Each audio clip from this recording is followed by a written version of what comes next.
What up? Mic check 1 2 1 2. Mic check 1 2 1 2. Shout out to everybody in the room. RIP to brother Marquez, man, from Two Live Crew. Legendary group, legendary impact.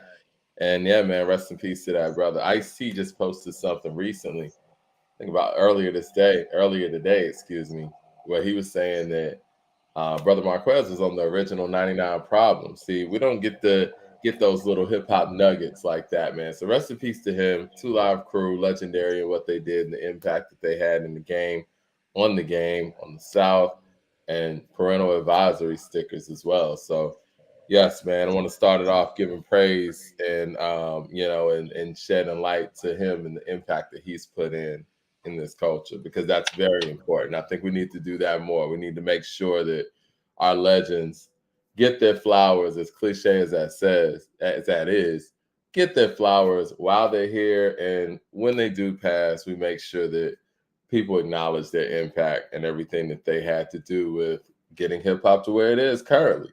Shout out to everybody in here, man. What's up, y'all? I see some familiar faces. Let's get some other faces in here. Thumbs up in the chat. There's a lot of announcements today, man. I woke up this morning and Ice Spice announced that she's dropping her debut album. It's called Y2K. I think that's an interesting title because Ice Spice was born on January 1st, 2000. So she literally was born the first day of 2000 and the new millennium. And I'm pretty sure the album's going to be a play on that to some degree. We also got another announcement that Kendrick Lamar is putting on a Juneteenth concert. So hearing They Not Like Us live on Juneteenth, that's going to be epic in itself. He's actually going to have some friends out there too as well, I believe. And I don't know, maybe we're going to get some new Kendrick Lamar music. I think it's about time for that. What are we, like 2 years removed from Kendrick Lamar music? So I think that this would be a great way to actually play some new music for the audiences. And we're going to talk about Method Man and the things that he had to say about, the Summer Jam performance and the fact that, he's not going back to Summer Jam. He's never going back, he said. And basically that crowd is not for him. And one of the questions I want to have for, Ron and the rest of the panel when everyone comes in is, why aren't the people at Hot 97 and why isn't Summer Jam able to do the successful things that the Roots Picnic does, or some of the things that, Rock the Bells were able to do? Both Rock the Bells, the Rock the Bells before LL got it and the current Rock the Bells. Is it a radio thing? Is radio dead? I think these are conversations that definitely need to be had. Method Man is dropping all kind of heat. He's a current artist, but a classic artist as well. And I guess he just wasn't feeling the energy out there in the audience. And we're going to talk about some of the things that he had to say. Earlier, I got on a short to preview this show. And I kind of want to start these mic checks by giving you guys, or at least speaking to some of the feedback that I've gotten from previous episodes. Got cut off Monday because, computer shut down or whatnot. But the discussion was good. I do think that you guys are tired of my takes on Marshall Mathers, and I understand. I guess it could be overbearing for some. I think I've said what I need to say. I think the music at this point speaks for itself. I think it speaks for itself that he's never responded to the game.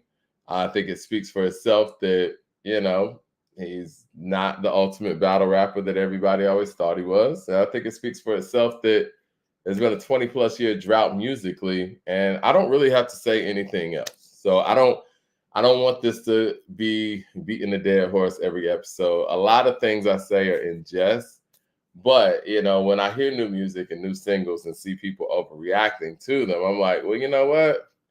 I don't even know if this guy's top 30. And, and those are just my real thoughts. I think about a rapper like a Method Man who just dropped an incredible verse on the 38 Species record, man. You know what I'm saying? Like, he's not only legendary in the 90s and in the 2000s, but if you get a 16 from Method Man today, it's going to be a great 16. And I think that we can't undervalue that. Same thing with Jadakiss. Same thing with Styles P. And for the people who want to be honest with themselves and honest about hip hop or whatever, you know what it is. But I think that there are some people who just like to hear me talk about it just so they can find ways to discredit those things because I'm so passionate about it. It's almost like when people ask Dame about Jay and then get mad when he actually gives his opinion about Jay. So anyway, I'm going to retire the Eminem conversations because really it's nothing to talk about. Anybody who's being honest with themselves and listens to the music in the past and compares it with those classics that came out in those calendar years, you know what it is. And if you don't know what it is, you need to do some more studying. But man, it's a lot going on. And before we get into the music, I know y'all don't love when we jump on these sports topics, but there's an NBA Finals coming up. And I think it's very interesting that people seem to be acting like the Dallas Mavericks don't have a chance. And they're acting as if the Boston Celtics are a powerhouse, but these guys have never gotten it done. Now, I don't really have a horse in this race per se. I really love Jason Kidd. He was one of my favorite point guards ever. I rock with Kyrie Irving, obviously. And I think Luka Doncic is probably the best player in the NBA. And you know what? Not probably. He is the best player in the NBA. The Hawks gave him away. And then he came back this year in our house and hit us for 73. It is what it is. But for people to act like, actually, I saw a conversation with, I think it was Stephen A. Smith, Shannon Sharp. They were on First Take. And they were asking this asinine question of who has the best career so far between Luka and Jason Tatum. And Shannon was the only person on the panel that actually was honest about it and picked Luka. People are really thinking that Jason Tatum has had a better career than Luka Doncic so far. He hasn't won anything. He hasn't won anything, mind you. And I say that respectfully. These are just the facts. And everything that they used to make their argument were basically team stats and team accomplishments. They weren't really individual accomplishments. And I'm just going to address the elephant in the room. I don't know if it's because he's a foreign player. I don't know if it's because he's a non-Black player. But for whatever reason, people have a very tough time admitting that Luka Doncic is the best player in the NBA. He is. Got to call a spade a spade.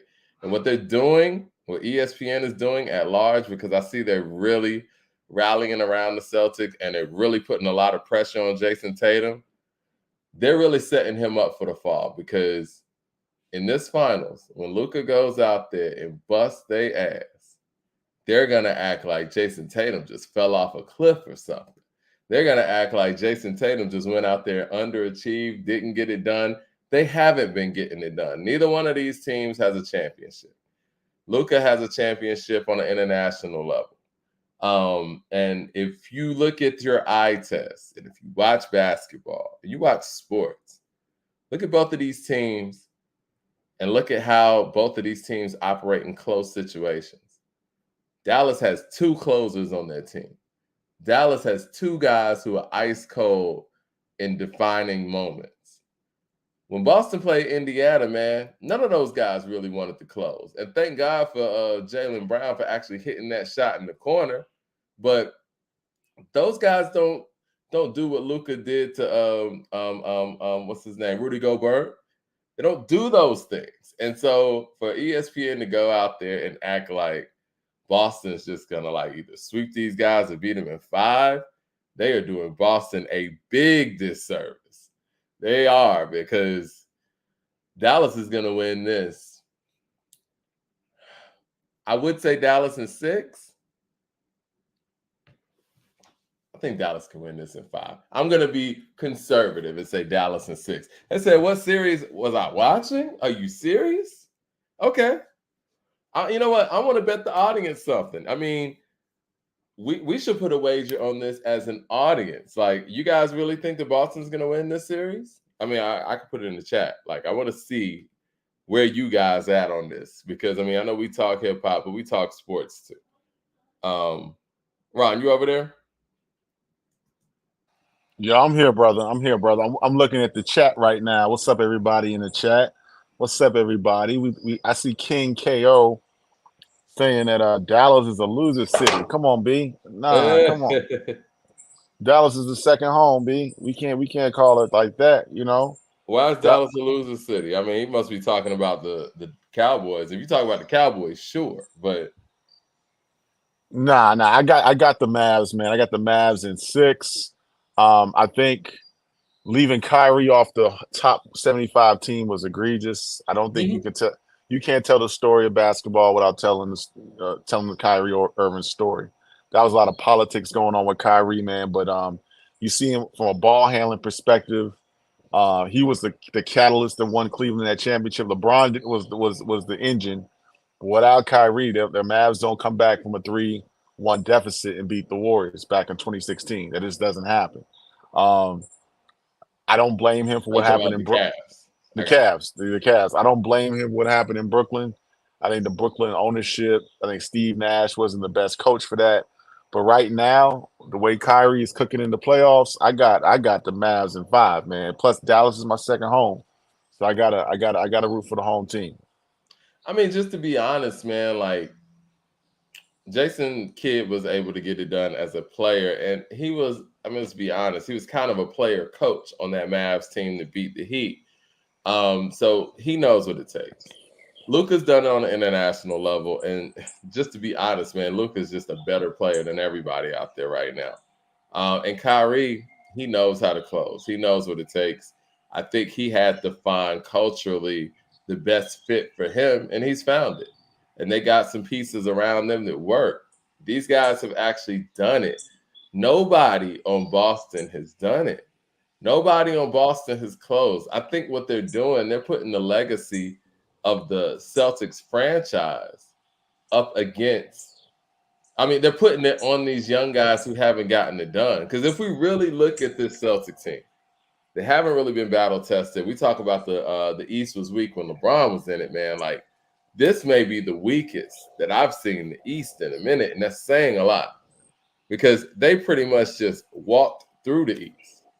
They didn't see a guy like a Kyrie in the East. I mean, who's the best player that they had to face in the playoffs? Man, I'm trying to think. Because they didn't even face New York. Like they didn't even have to deal with Brunson, and Brunson had injuries.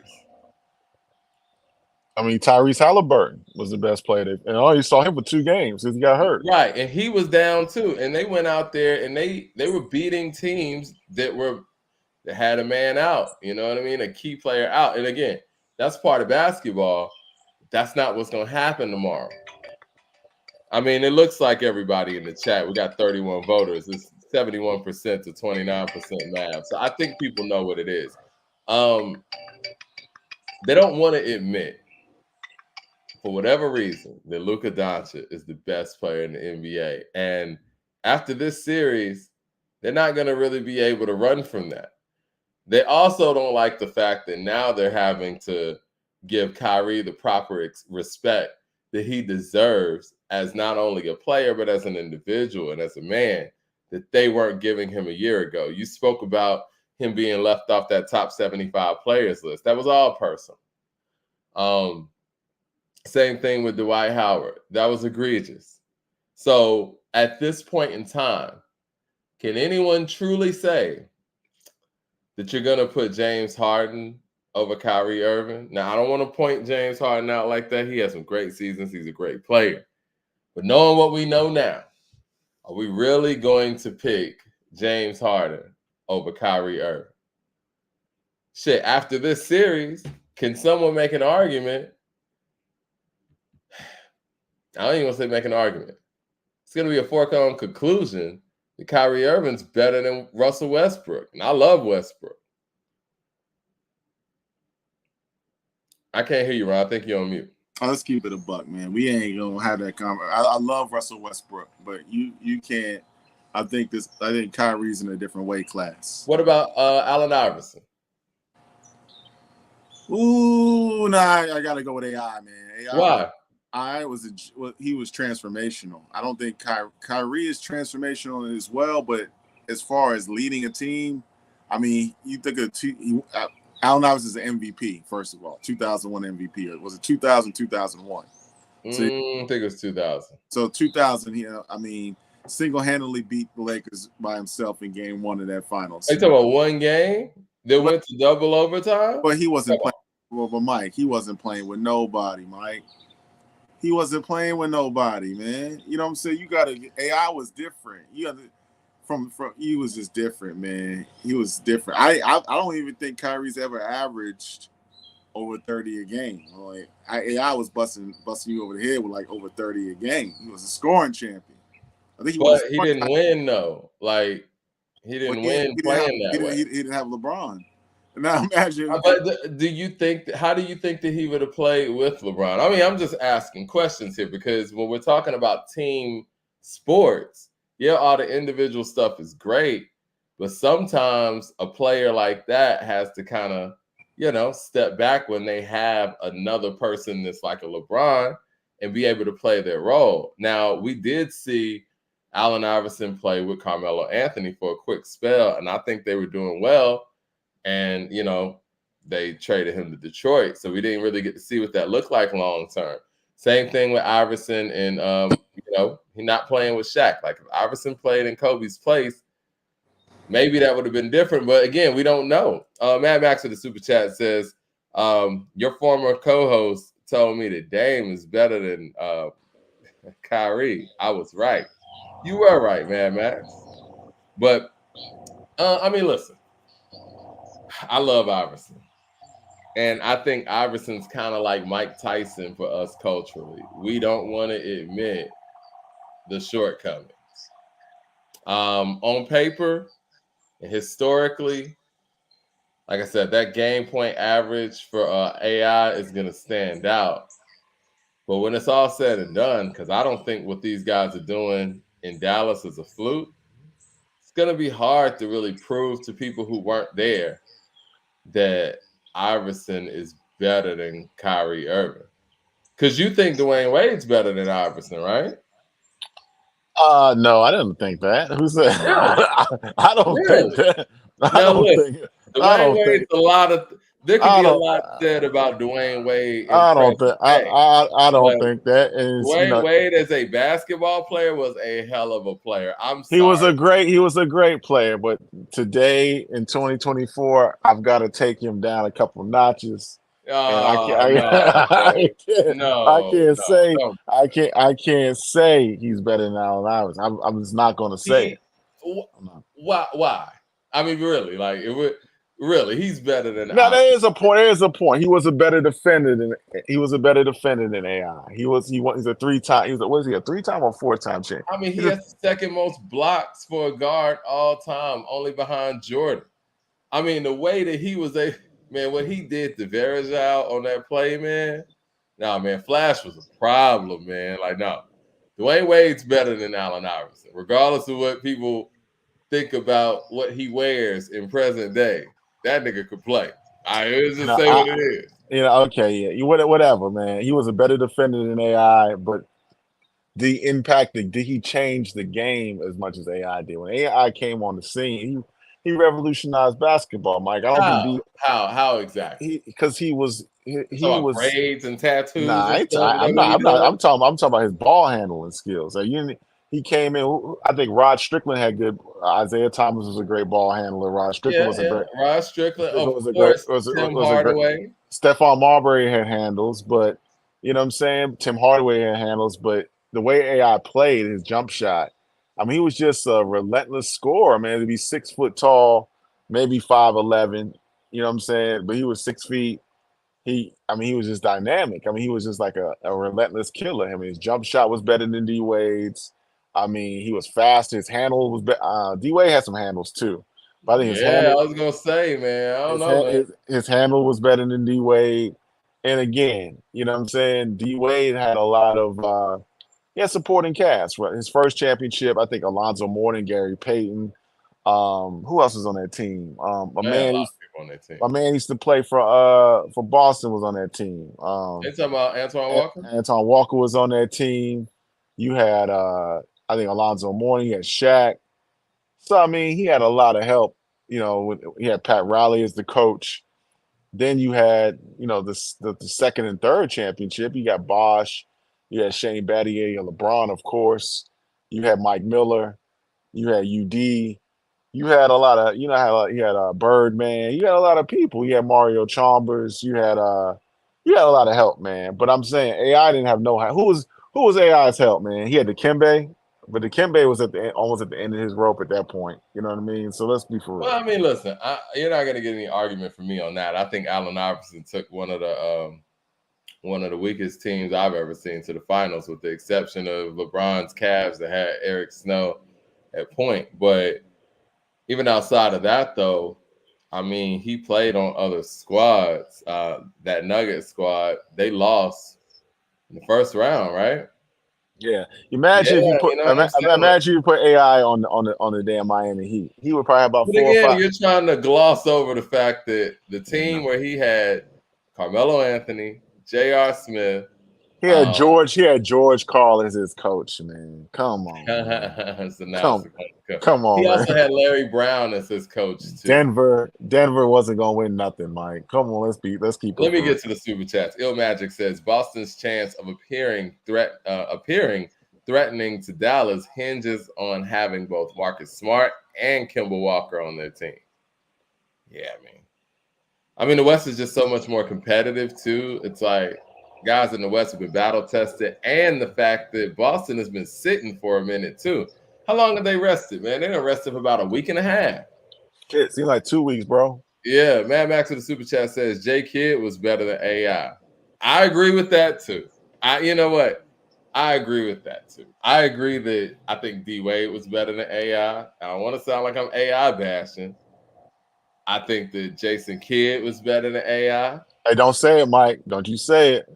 Don't you say it. Kyrie's better than AI. Don't you say it. I know you're finna go with this. I'm gonna take your card from you, bro. Kobe Bryant?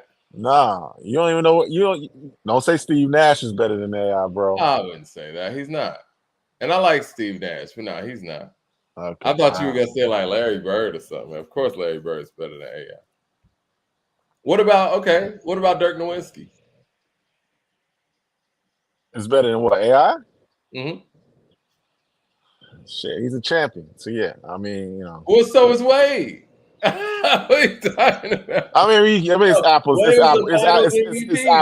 It's apples to apples. I'm talking about guards. We're talking about guards. We're talking about. I mean, Dirk was 7 foot, had a step back 1 foot jumper. I mean, let's be for real. You know what I mean? I think Dirk's better. Yeah. Ill Magic with the super chat says Wade's mid-range scoring is highly underrated. I agree, man. Wade was butter. No pause. Paul. Hey, yo. He might appreciate that compliment, bro. He was butter. He might like that, man. Yo, shout out to D Butter Wade, from the perimeter. I couldn't even finish my statement, man. He might like, man. He might invest in a quarter hip hop after that. I'm gonna send him this clip. Shout out to Wade, man. One of the greats, man.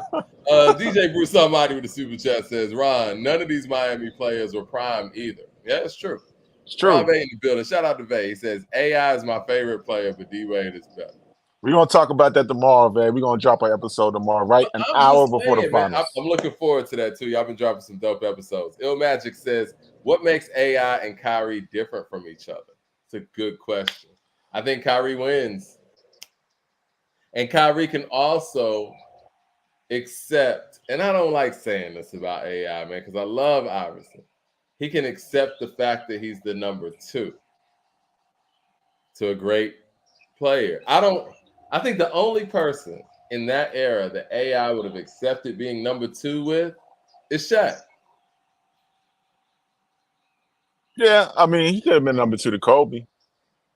Nah, he wouldn't have accepted that. He was the number 1 pick. Kobe was like, what, number 10? 13, I think. Now let me keep it all the way funky.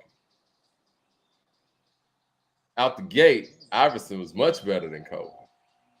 Kobe caught up with him and surpassed him. I mean, it is what it is. I mean, that's not even really a debate. You got Kobe ranked very high, huh? Yeah, I got Kobe's in my top 10 all time for sure. I mean, I can't name too many people in the history of basketball that was better than Kobe. You got Jordan. You talk about transformative, right? And this is my argument when it comes to Kobe, and I love Kobe. Rest in peace to him. I wasn't a big Laker fan. You were. But I respected his instincts, the way he played the game, and just the entertainment value he gave us in big-time moments. But every basketball player when he was living, this is when he was living, not even when he passed, a transition, was saying from a competitive standpoint, the guy they was scared to see, the player's name Kobe is the best player they ever faced. No, I agree. Players. I can see that. People in that era, right? I as a sports fan, as a basketball fan, and as somebody who was rooting against the teams that Kobe was on, I hated to see that ball in his hand in certain moments. It is what it is. He was obviously the most feared of his era, but you talk about being transformative. I think it's tough when he patterned his game after another player so much that he doesn't really have an identity with his game. And I think it's kind of hard to be top 10 with all of the people who've ever played this game and everything that they brought to the game if your game is patterned after another player so much. Now, granted, we all wanted to be like Mike, and the fact that Kobe was great enough to analyze this man's game and be as great as he was, that's an incredible feat in itself, because not everybody could go out there and try to do what Michael Jordan did. And Kobe did it at a high level, and he didn't even have like the extreme athletic ability of somebody like a Jordan, or wasn't like super quick, didn't have like the strength of LeBron, but he was able to do those things. And before y'all tell me to relax, I'm thinking of people like Shaq. You know what I'm saying? Like, would you put Kobe over Shaq and everything that Shaq brought to the game and how dominant, unstoppable he was? I mean, but see, Kobe kept it going. He won 2 more championships without Shaq. You know what I'm saying? He won 3 with Shaq, and Shaq got 3 of those Finals MVPs. He did, but they were going to give Shaq those MVPs, man. They were, and they didn't give Shaq anything. But I looked at you could have gave Kobe. You could have gave, because I think he dropped like 29 or 30. I think he had a higher average in one of those finals than Shaq did. He didn't get the MVP. Shaq I think it was the second. I think it was the second finals. I think Kobe was putting in that work. I mean, they both were like 28, 29. They both averaging 20. It's interchangeable. I think it's a testament to his greatness. If we talk about him continuing to go on in the way that he was able to analyze the game and get some of the things that he needed. And also, got to be real here, the front office has something to do with this too, because if they would have listened to Kobe, they wouldn't have had Andrew Bynum, right? The Lakers made sure that they had length, in that on that team. You know what I mean? When they had guys like, they had Bynum, Gasol, and Odom. When your front line is 3 7-footers and you're getting all those second chance points, you got a good chance to win. You know what I'm saying? So, and they did what they needed to do to get Ron Artest and all of that stuff too. So it's not like Kobe didn't have the help. You're always going to need help. This is a team sport. But saying all that to say, I don't know if it was just his individual greatness alone that just carried those championship teams over. He had a great organization that he was working with as well. I don't know if I can put him over Shaq all time. Shaq, you want to talk about impact? He changed things. Shaq is top 15, top 20 all time. I got Shaq. No, I'm saying it's a lot of basketball players, Mike. I said top 10, top 15 all time. Shaq. Who you putting ahead of Shaq like that? Look, I'm saying he's top 10. I ain't give you the order. He could be 4. He could be 5. He could be 3. You said 15. I said 15. I heard 15. I said 15 to 10. You know what I'm saying? He's top 15 of basketball players of all time, bro. James Smith with the super chat says butter from the perimeter as well, Mike. Pause. I'm gonna see this clip on Twitter. I'm gonna see if D-Wade going to advance. I'm gonna send him this clip, Mike. No, D-Wade's great. Shout out to D-Wade, man. Mad Max with the super chat says Kobe wasn't transformative, he was box office. Okay. Mall 7 with the super chat says AI wasn't a better player than Walt Frazier either. You have to go back and study. Walt had 0 weaknesses in his game and had a higher IQ. I'm with that too.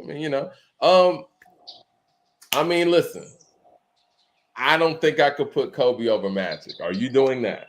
Come on, man. I mean, they both got 5 championships.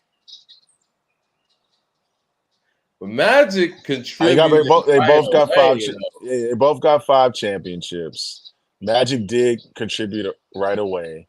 Magic did play with Michael Cooper. He played with James Worthy. He played with Byron Scott. He had Kareem Abdul-Jabbar.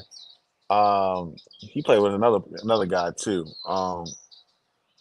I mean, you know, Kurt Rambis. No, he had another all-star. What was his name? Damn. I had to look up that roster, 79, 80, 81 roster. Yeah, I mean, you could. Magic will tell you himself that Kobe's better. I mean, if you ask Magic Johnson, Magic's a nice guy. I disagree with Magic on that assessment. Once again, you got Magic. What you just did, you pulled a Leroy Green here. You just gave AI all of this credit for being transformative over Kyrie, but now you got somebody like Magic who's way more transformative and impactful than Kobe. And you're not going to put him over him.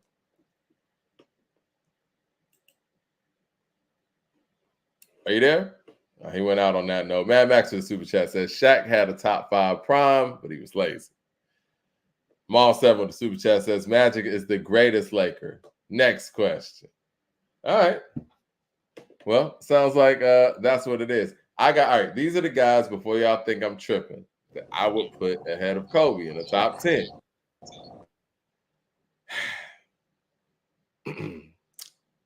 I gotta put Michael Jordan over Kobe. Y'all okay with that? I gotta put LeBron James over Kobe. I gotta put Wilt Chamberlain over Kobe. I gotta put Kareem Abdul-Jabbar over Kobe. I gotta put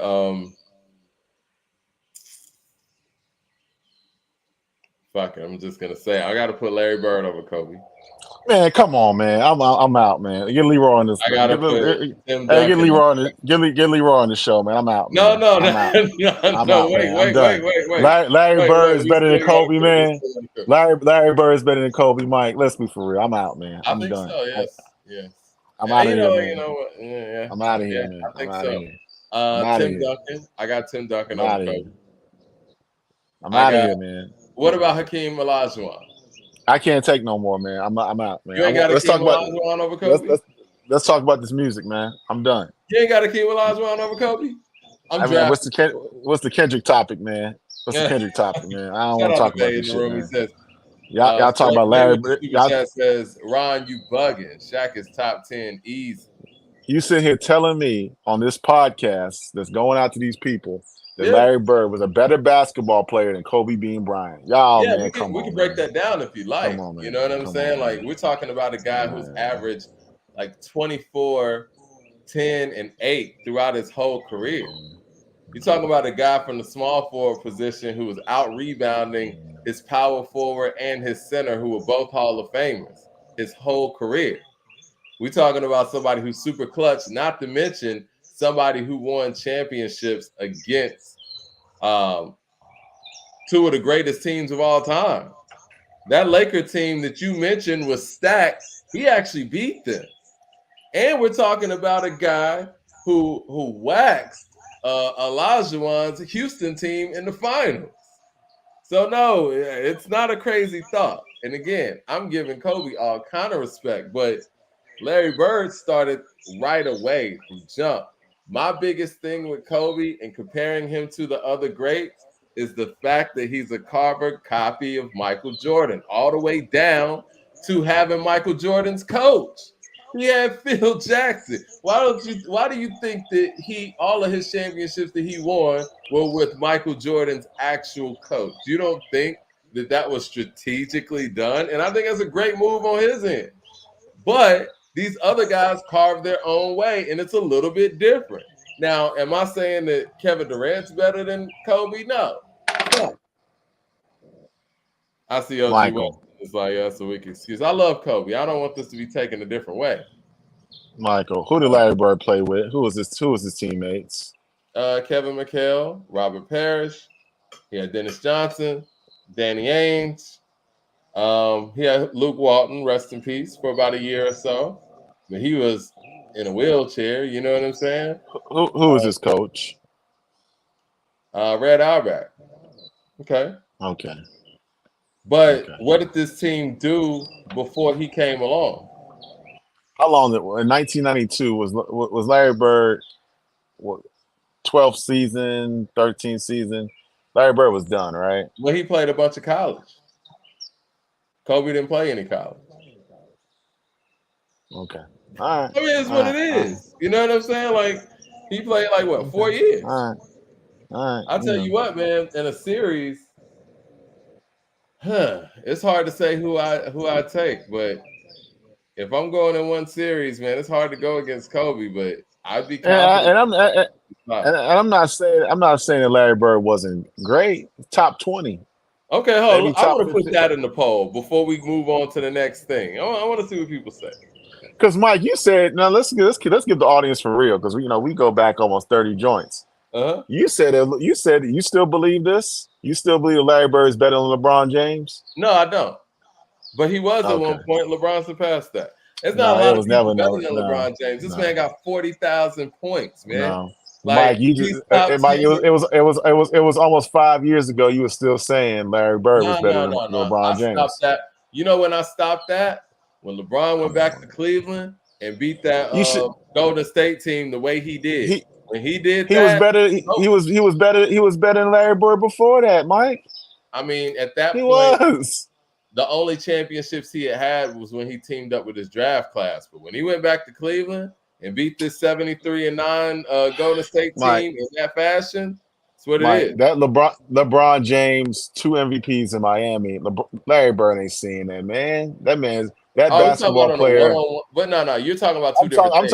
I'm talking as a basketball player. Larry Bird was never on the level of LeBron James. That's even when he was in Miami. This is not true. I disagree with you 100%. It's not true. I think man. what you're looking at it from a one-on-one standpoint. Like I'm talking about from an overall basketball. I'm talking about 21 together. Yeah, LeBron would win that. But if we I'm talking about from a basketball perspective. I'm talking about a basketball perspective. Even Larry Bird will tell you that LeBron James was way better than him. Even he would tell you that. About a lot of people. Jermaine Johnson with the super chat says Shaq made finals appearances, Magic, and won titles with 2 different coaches / teams. Kobe could only win and make deep playoff runs with Phil's system. This is true. All right, let's go on to some music, man. Let's go to some music, man. I'm done with this shit, man. I'm about to get off the show. Leroy, come on here, man. Voting right now. Kobe's up 52% to 48%. Come on, Larry Bird voters. Let's get. And again, I'm not before we go to the music, I'm not discrediting Larry Bird. I love Larry Bird. Larry Bird's a great player, one of the best. Larry Bird. Come on, man. Come on, Mike. Hey, let's be for real. I'm saying I ain't trying to run. I don't got a front. I'm keeping 1,000. G. What I'm saying is that he ain't better. At no point ever was Larry Bird better than LeBron James, and he's not better than Kobe Bryant. And that's just it is what it is. I'll tell you what. And I was trying to be nice about this, but in an evenly stacked team, I see Larry Bird's team beating a Kobe-led team and beating a LeBron-led team. I do. He was a killer. And I think because you might not have been around to watch it And I wasn't really around to watch it either. You wasn't I around to wasn't watch around it. to watch it either. I went back and did the knowledge. I went back and did the knowledge, right? Nah, you ain't did no Oh, knowledge. this dude was a killer, man. You acting like you 100 years old, nigga. You was about to, you're a year older than me. You ain't seen. I wasn't around to watch Come it on, either. man. But I think because of how fast paced and like little crossover stuff, and dunking and doing 360s and all that shit, people try to find ways where it's like, they're not impressed by Bird's game because all they see is like the replays. And a lot of times the replays are in slow motion and stuff. And it just looked like an unathletic Caucasian man out there just playing basketball. And it wasn't that. And I think, and to bring this all the way back around, this is what I see ESPN doing when it comes to Luka. And they're acting like Jason Tatum, for whatever reason, is a better player than Luka, man. Luka is about to bust their ass this weekend. But yes, we can go on to the next thing, man. They said Bird swept Magic twice, correct? Well, that's it. Oh, no, not Magic. I'm sorry. Bird swept MJ twice. He did, but Bird's team was just a lot better too. But what I will say, hey, shout out to George Gervin, the Iceman too, man. We don't give him his flowers, man. Shout out to George Gervin. I love George Gervin, but respectfully, I don't think he's in this conversation. Oh, he's a great player, Mike. He's not the best. He's a great player, Mike. Let's stop that, okay? Well, I just want to say shout out to George Gervin. George Gervin was a great player, great scorer, incredible, man. I love the Iceman, but I mean, would you put the Iceman over Dr. J? We can't do that. Can't put him over Moses Malone. All I said was shout out to the Iceman. That's all I said, Mike. Yeah. Well, okay. Before we go on to the next thing, are you putting Kobe over Akeem Olajuwon? Yes. Yes. I disagree with that. So, I mean, I think, and to that point, Olajuwon has a blocking record that I don't think will ever be broken. Kobe doesn't really have records that won't be broken. I mean, what records is that? What records is Larry Bird have? It's a good question. Yeah, it's a good question. You don't have the answers to. I don't think he has a whole lot of total records because he didn't play that long or long enough to do so. But averaging the amount of rebounds that he averaged from the small forward position, I think we'd be hard pressed to find a small forward that averaged 10.4 rebounds a game. Can you think of any? I can't. Well, let's we've been NBA in it too much. I mean, the finals are coming up, so I figured we finals are coming up. You're stealing me and Ronve's thunder. We got a whole show about this. Oh yeah. I'm sorry. Yeah, we'll wait on that. Mad Max for the super chat says, just know Dr. J sent Bird home twice, and Doctor is greater than Shaq. Look at Mad Max showing love to the OGs, man. Mad Max is a Dr. J fan and a LL Cool J fan. Well, speaking of Mad Max and the news that just came up, Mad Max, what do you think about the fact that Kendrick Lamar is going to be performing live on Juneteenth in California? The pop out, Ken and Friends, June 19th at the Forum. Oh man. Look, I'm looking forward to this.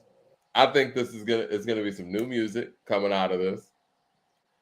I think what I was hoping from Cole at Dreamville Fest is going to happen at this concert. We're going to get a Summer Jam moment here, since we're talking Summer Jam today too. I think Aubrey might end up on that Summer Jam screen on the They Not Like Us set on Juneteenth. And one thing I will say that Kendrick has done to separate himself from the quote-unquote big three, neither one of these guys right now could put on a concert on Juneteenth and feel authentic right now. He can't. Man. He can't. Come on, man. Come on. I'm serious. Drake can't do a Come concert on Juneteenth. Who's trying to do a concert on Juneteenth, Mike? I mean, J. Cole right now. But who Can't do wants it to do now, that? so don't you? But who's even thinking that? If you gotta go resort to parlor tricks like this, is this really real? I mean, who says it's a parlor trick? It's a It's a celebration. parlor trick. It's a parlor trick, Well, Mike. Come explain on, that man. then. Why do you think it's a parlor trick? Come on. You don't think this is pandering to a certain extent? Come on, man. Why couldn't he do? I mean, Why can't he do? why can't he Why? just feel impelled to perform on Juneteenth? Thumbs up in the chat, everybody. I don't know, man. Why can't he I just don't. feel the spirit, the This Black is this. American spirit to say, you I know what, I smell. want to celebrate with my people. I smell pandering, man. Why don't you just make some records? Come up, put a record out, man. You know what I'm saying? It's quite sad. And Mike, you and I talked about this in the group chat earlier. It's quite ironic that it takes this tether or this foreigner, this colonizer to make you make music and make you pop out and do all these things. Just put out some music, B. I mean, why? Why do we need all these Juneteenth shows and all this? Just make some music, man. So you Come think on, it's, man. I'm not putting words to your mouth. So you think this is coming across as somewhat corny and gimmicky? Well, you said it, I didn't. But if that's Well, the I see some adjectives people you in the want, chat said, if that's the adjectives you want to use, it seems gimmicky to me. It seems corny. I just want to hear some music. I don't want to hear about nothing about no Juneteenth. I just want to see you rap. There's songs that are not about Drake. Put out some records. It's the summertime, man. Let people come outside. Make another Day Not Like Us and make it not about Drake. How about that? Can we do okay, so that? you think that the success of his records currently is predicated on the fact that he's talking about Drake? I would say so. If he was dissing Lupe, you think those records would have streamed like that? No, they wouldn't have. The whole conversation in the battle did the numbers that it did because the subject, because of Drake. That's just the truth. I want to play devil's advocate here because Kendrick rarely puts out music, but when he does put out music, it charts. It does numbers. And so this could have been a combination of the fact that we hadn't heard anything new from him in 2 years. Or it could be a combination of, well, not combination, or it could solely be the fact that it's about Drake. I think it's a little bit of both. And when you bring that perfect storm together, it's huge. But I don't think that there's a situation where he can't have a hit record without talking about Drake. I don't think that's the situation. I think that it just intensifies a record that would have been big anyway. And clearly this beef or this back and forth, and I'm going to call it beef because he doesn't like Drake, clearly. It has ignited Kendrick in a way that as a hip hop listener, you want your favorite artist to be.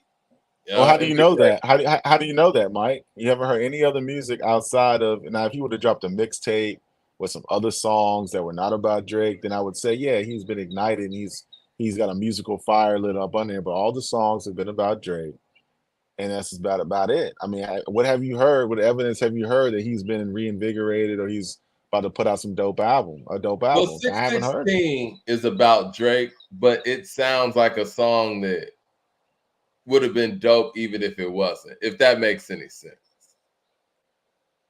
It's clearly about him, but it's more of a diss record where he's just spitting. But I mean, you're right. I mean, at this point, Kendrick's gonna, I don't want to say have to prove, because at this point in his career, he doesn't have too much more to prove. But in this isolated moment, to the naysayers out there, he needs to prove that, he can make a dope record without talking about Drake. But I think that anything he says on a record at this point and in this climate or in this time frame, people are going to act like it is about Drake, even if it's not. James Smith with the super chat says, Rob told K-Dot to shut up and dribble. Well, my grandfather's name is Rob. God bless the dead. I'm Ron, and I did not tell him to shut up and dribble. I just told him I just think I'm just giving my honest opinion on this platform.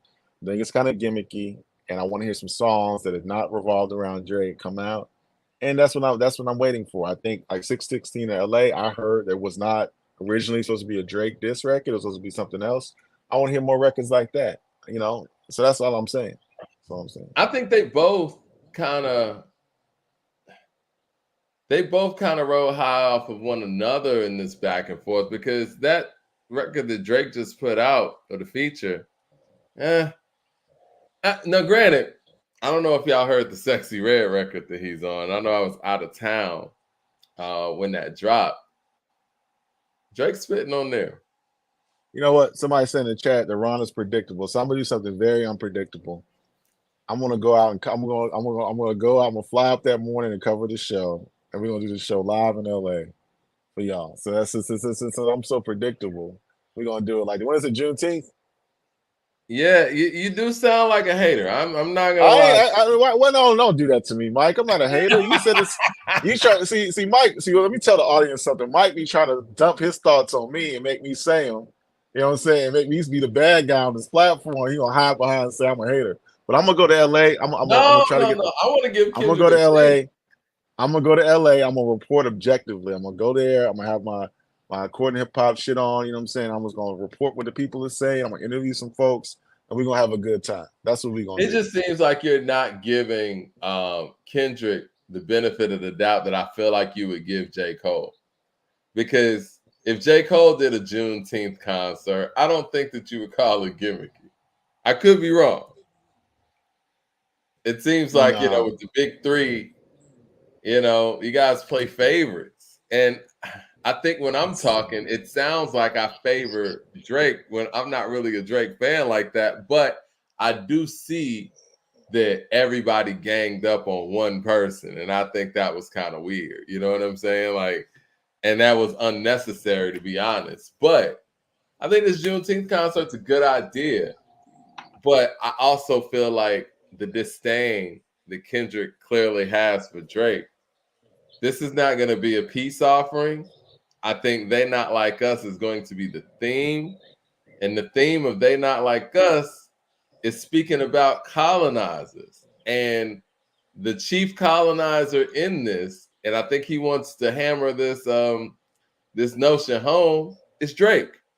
And he's going to be the centerpiece of this. And like Drake said, man, I know my pictures up in the studio when y'all cook up. It's probably going to be on the Summer Jam screen.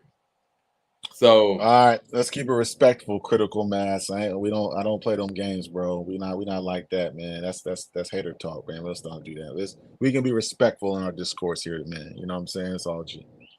I think that was no. That's the OVO. That's something that Kendrick said in the lyrics. He said that on They Not Like Us. He says, "What does OVO stand for?" Oh, okay, I got it. I thought you were saying that was a reference to the record. That record. I'm gonna say something controversial here, and I don't want people to take this the wrong way. Clearly, Kendrick won this battle if it ended right now, which I feel like it has. But overall, I think that Family Matters is a better song than They're Not Like Us, to me. But to be perfectly honest, in rap battles, the best song doesn't always win the battle. Now, They're Not Like Us clearly won the battle. And this is where I'm gonna disagree with you, Mike. I think They Not Like Us is a better song than Family. I think Family Matters I like more, but we're talking about from a strong structure perspective. I think what Mustard did, what K-Dot did on this song is a better song. I think Family Matters is 3 different songs, so I can't say They Not Like Us is a better song than Family because it's 3 different songs. Well, yes and no. He put it out as one song. He should have put it out as 3 different parts. But I think what happened, and I don't know, I'm not in anybody's brain or whatever, but I think that he felt like Kendrick, released everything that he could release because he doesn't really make music a lot. And I think he just wanted to finish him off. And I think that he came with these 3 verses that he didn't think that Kendrick was going to have an answer for. He should have broken this up. Like, he should have made that first verse one part, kind of like a preview. Then that drill beat side, that should have been a record in itself. And then that last verse that he had, that should have been a record in itself. I want to ask the group, I want to ask the chat, because I've had some situations with the family going on, so I haven't been outside to the other lounges and the clubs and the bars recently. I haven't been doing much travel. Is They Not Like Us still popping in the streets? I don't know. Y'all still hearing it in the club? They playing on the radio? What's going on with it? I heard it on the radio. don't really listen to the radio like that, but you know, when I just randomly switched the dial to it, it was on. And I could see They Not Like Us is probably getting a lot of burn.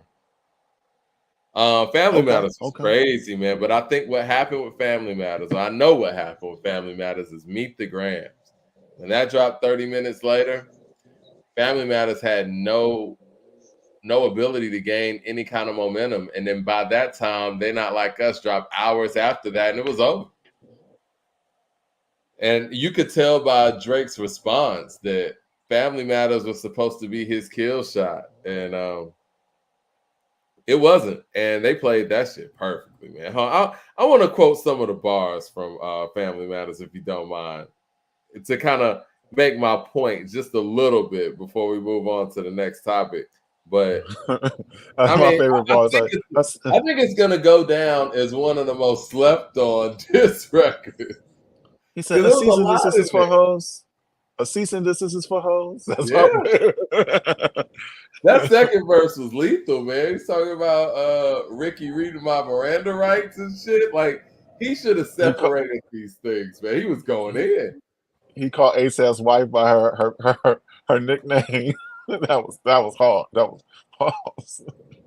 And when he said Kendrick just opened his mouth, someone give him a Grammy right now. I was like, whoa, that's how people feel. They feel like anything he puts out is just gonna get, credentialized. And said, where's your uncle at? Because I want to speak to the man of the house. West Coast niggas get fades, right? Come get this ass whooping. I'm handing them out. You want to take up for Pharrell? Then come and get his legacy out of my house. A cease and desist is for hoes. Can't listen to lies that come out of your mouth. You called the Tupac estate and begged them come to sue me to take my shit down. I'm losing perspective on beef. Boy, one that just sent me this video. I'm killing you for fun. Your daddy got robbed by Top. You Stunner and Wayne, like father, like son. Anthony set up the plays. Man, he was killing this shit. What's the part where he was like, we know it's 20v1. You already know I got. Oh, that's speaking to your point. And that's what made me think of this verse. Where he's like, we know it's 20v1. We already know why you went number one. It's clearly because of the boy. The honorable thing is to hand me the loot. Yeah. I mean, people got to prove that they can do a number one. If there's anything to prove, I think people got to prove that they can make number one records without Drake's involvement. And I think that's the one thing that Drake has had over his peers. And maybe that's not something that people want to say that, they need to prove, because this is hip hop and the Billboard doesn't mean that much to hip hop. But when it comes to all of the numbers that people like Drake accumulate, I mean, it's hard to really compete with him on a numerical level. And it looks really crazy when you have a diss record about him and that becomes the number one record. He could flip that and say, well, that was number one because of me. So Jay Short with the super chat. Shout out to Jay Short in the building. I hadn't seen you in a minute, sir. He says, I'm with Rob. If Kendrick doesn't follow up, they didn't give you a new name. I'm with Rob. If Kendrick doesn't follow up with a good album, it's going to seem like he needs that Drake battery in his back. Now, that's the perfect time for Black Hippie album to take the pressure off. That might be what happens because it's called Ken and Friends. And hopefully Friends is not Baby King.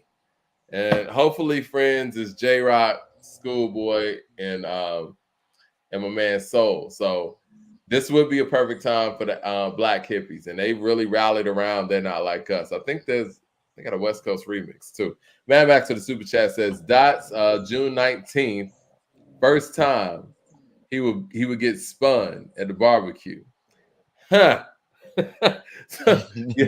They're not playing Kendrick at the barbecue. Now, I find that hard to believe, man. Y'all tripping on Kendrick. He has records for the barbecue, man. Come on. Mikey, have you heard him at the barbecue? Let's be for real. In Atlanta, Georgia. Georgia. And answer my question. In Atlanta, Georgia, or, you travel a little bit, wherever you've been, Florida, New York, California. Well, let's take California out of the equation. Yeah, Texas, right. wherever you've been. I just say Atlanta. Let's keep it home base, right? You've been to a lot of barbecues, Memorial Day, Labor Day, 4th of July, niggas just cooking up. Have you heard it at the barbecue? I'm trying to think. I don't want to make up anything. I have heard Money Trees though. Money Trees is if I were a DJ, which not to say too much, but one of my dreams is to just DJ one night a year and do that like annually. But if I was doing a DJ set, or if I was at the barbecue and I had the the Bluetooth or whatnot, and it was on me to play the music, I'll play Bunny Trees for sure. And obviously they're not like us right now because it's a hot record. But yeah, I mean, I think Drake's gonna get more play at the barbecue if we're counting, between the two. But is J. Cole getting any play at the barbecue though? Yeah, a couple records. I think Kendrick could get played at the barbecue before Cole will. I mean, see what J. Cole record you gonna play?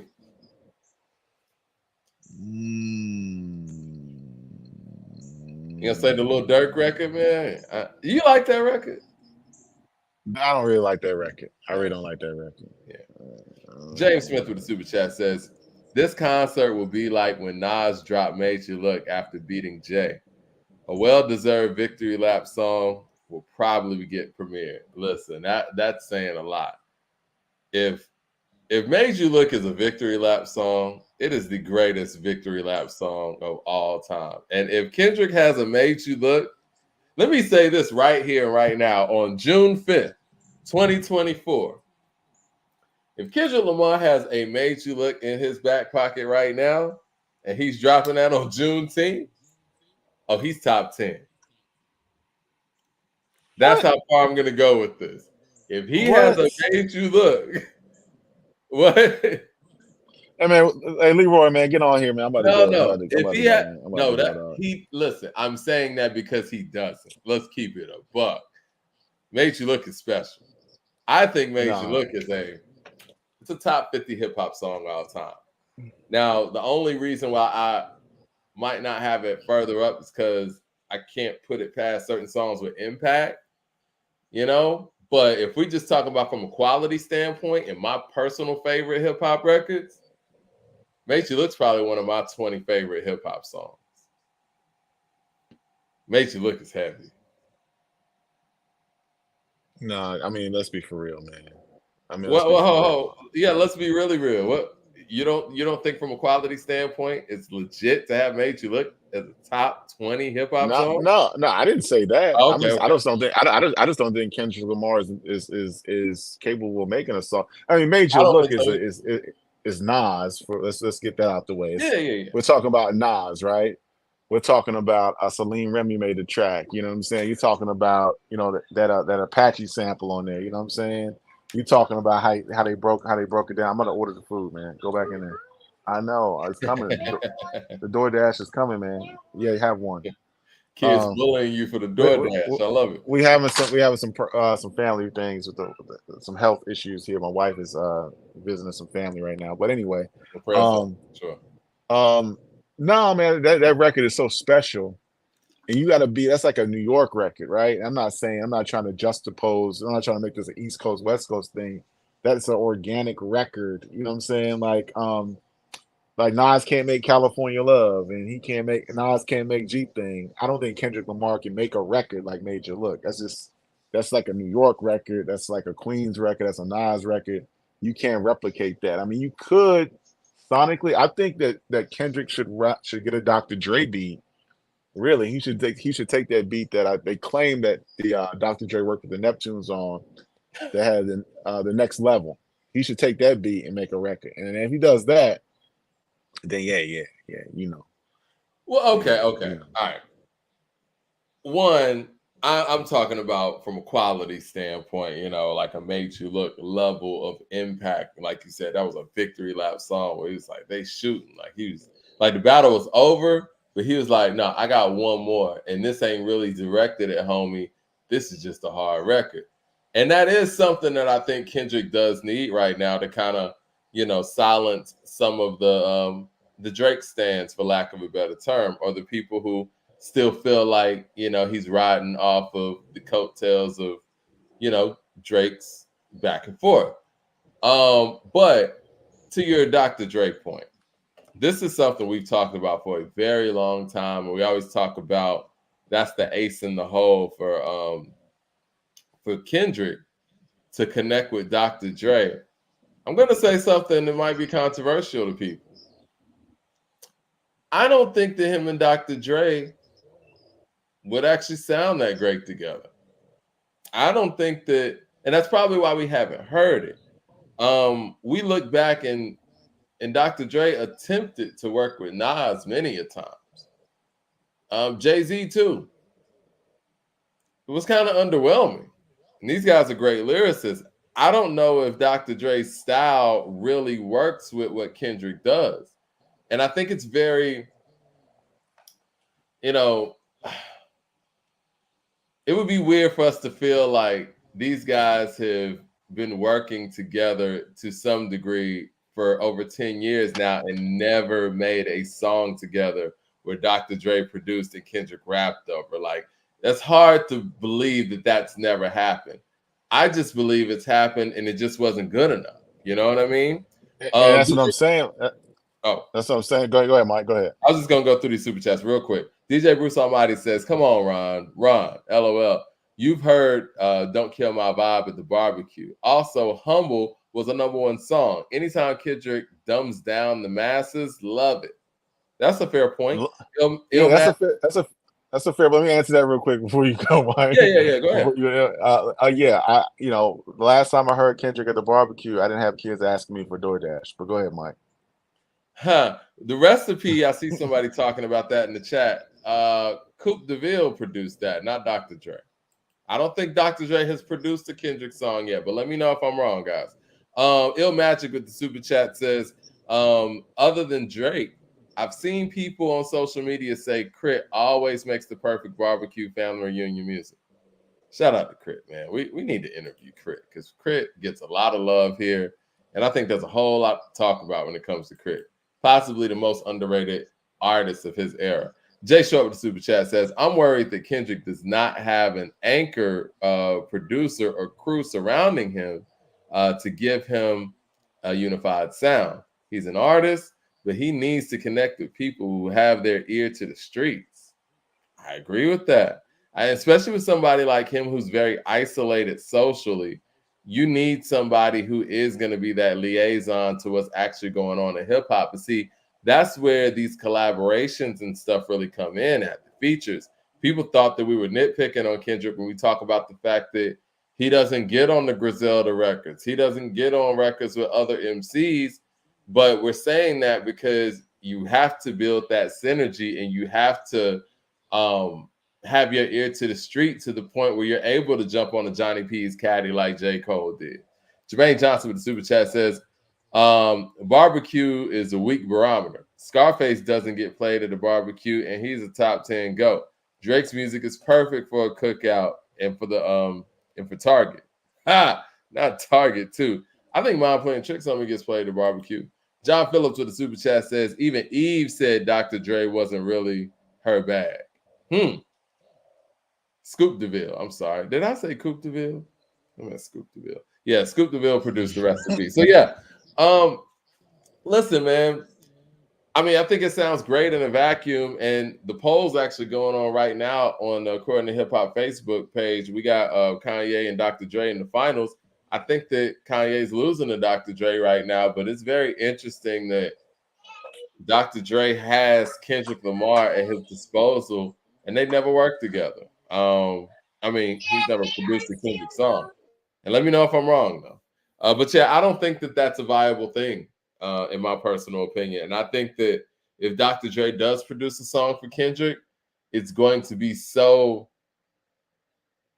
much pressure on both individuals that it's not going to come out the way that people would expect for it to come out. Similar to what we got when we got Nas's Coming on It Was Written.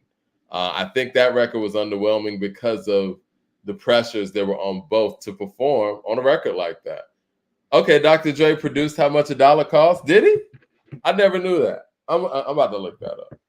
Did he produce that by himself? Let's see. To Pimp a Butterfly. Let's talk about Method Man while I look this up. You mind us transitioning to Method Man? I think you might be on mute. Let's transition to Method Man. We got Leroy in the building as well. Oh, what's good, Leroy? We on? Mike is going crazy out here, y'all. What's going on, man? What did I say wrong? Is going crazy. No, hold. Let me correct somebody. Leroy, turn your level down a little bit, Leroy. It's kind of loud. Turn it down a little bit. Okay. How much a dollar cost was produced by Love Dragon? I see somebody saying Dr. Dre produced Compton. No, he didn't. Just Blaze produced Compton. I don't see Dr. Dre's name on how much a dollar cost at all. It just says Love Dragon. I don't know what we're looking at, but go ahead, Leroy. My bad. I don't know. We good now? Can you hear me now, Ron? At a good level. Because Mike is out here going crazy, but I'm gonna let you go because you was about to transition. But Larry Bird and Kobe, Jay and Nas, Kendrick and Drake. How crazy is Mike gonna go tonight, y'all? What did I say wrong about Jay and Nas, and what did I say wrong about Kendrick and Drake? I mean, I think I like Family Matters better, but yeah. All right. If Kendrick doesn't get played at the barbecue, like if Jay doesn't get played at the barbecue, it doesn't matter, folks. If you go to the barbecue this weekend and you don't hear a Jay record, it's okay. If you don't hear a Kendrick record, it's okay. Now on the West Coast, I'm gonna hear a Kendrick record. But hey, I don't know where you at.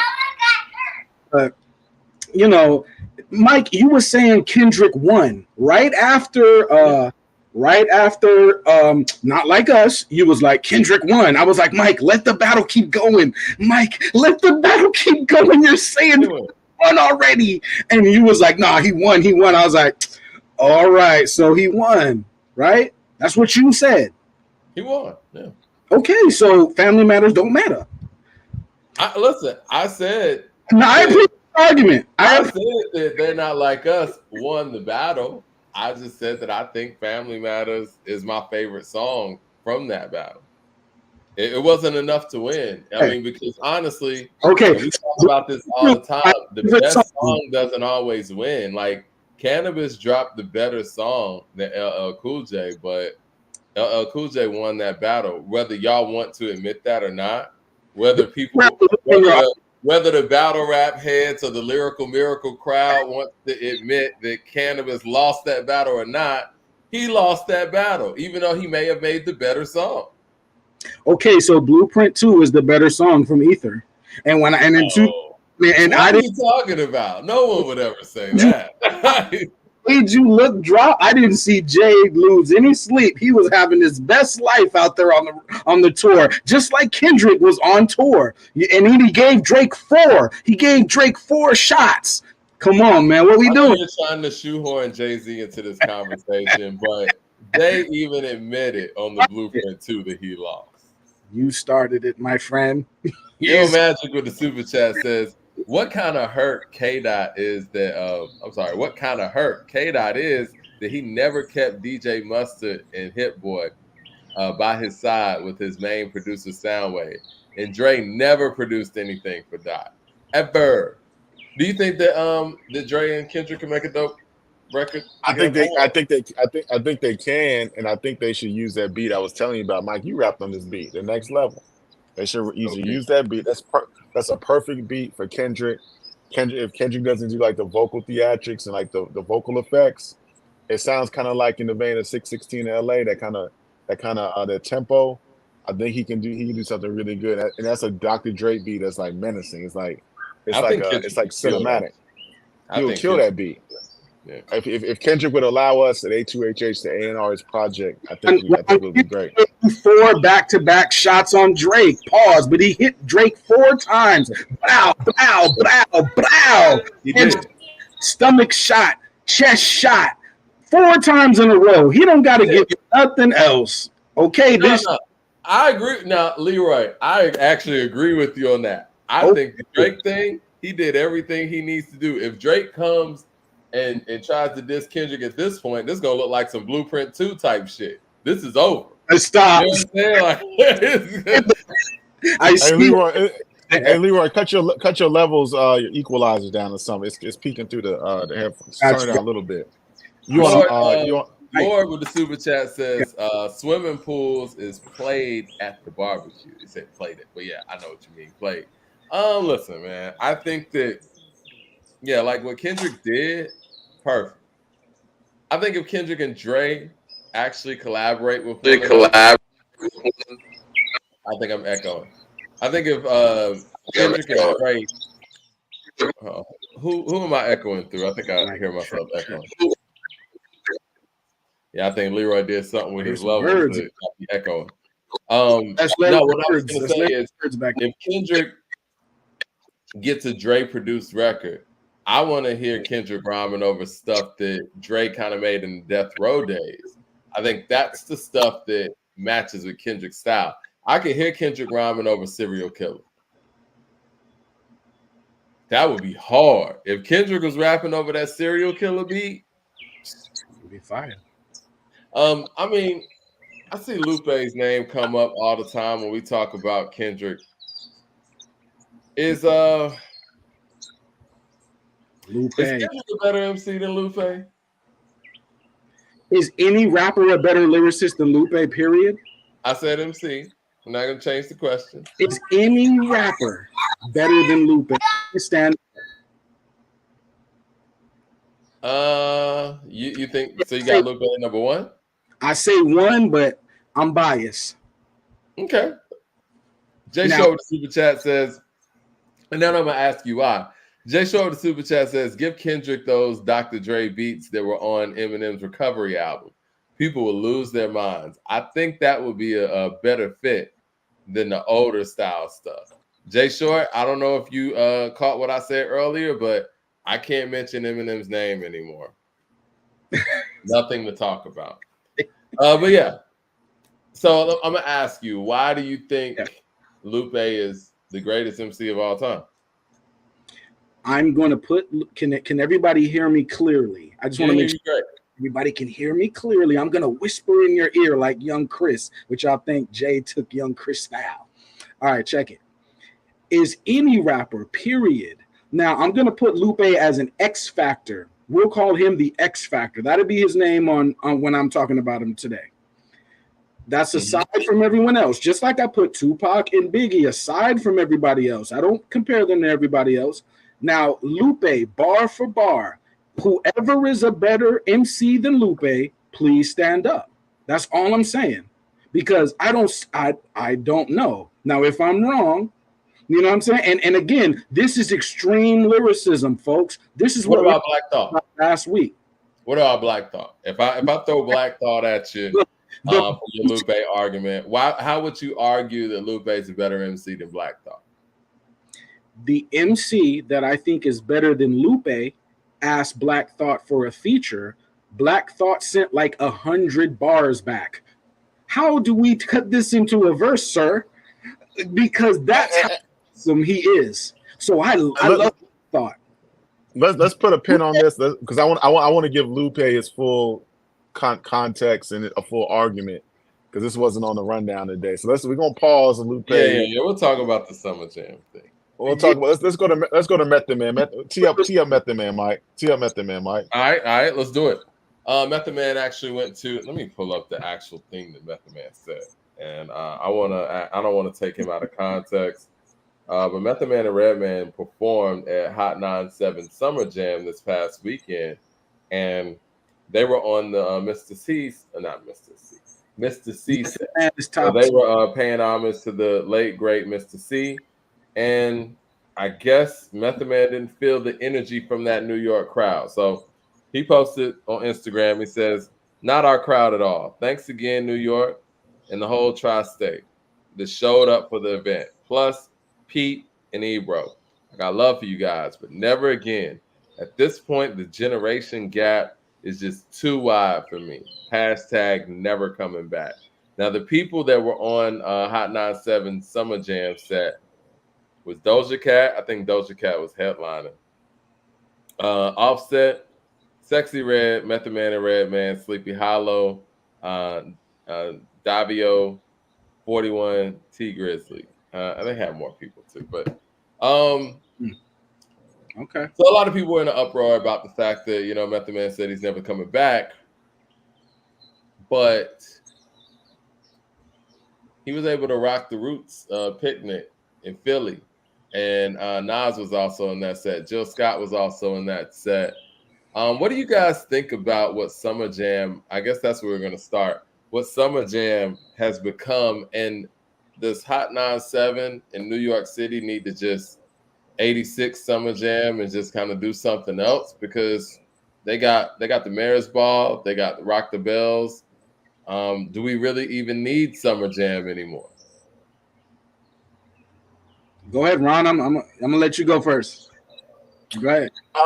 Yeah. So when we talk about Summer Jam, right? I don't think Summer Jam has been relevant for the last 10 years, maybe even longer than that. Right. The atmosphere of music has changed since social media arose through the ranks. We got Twitter, you got IG, you got TikTok.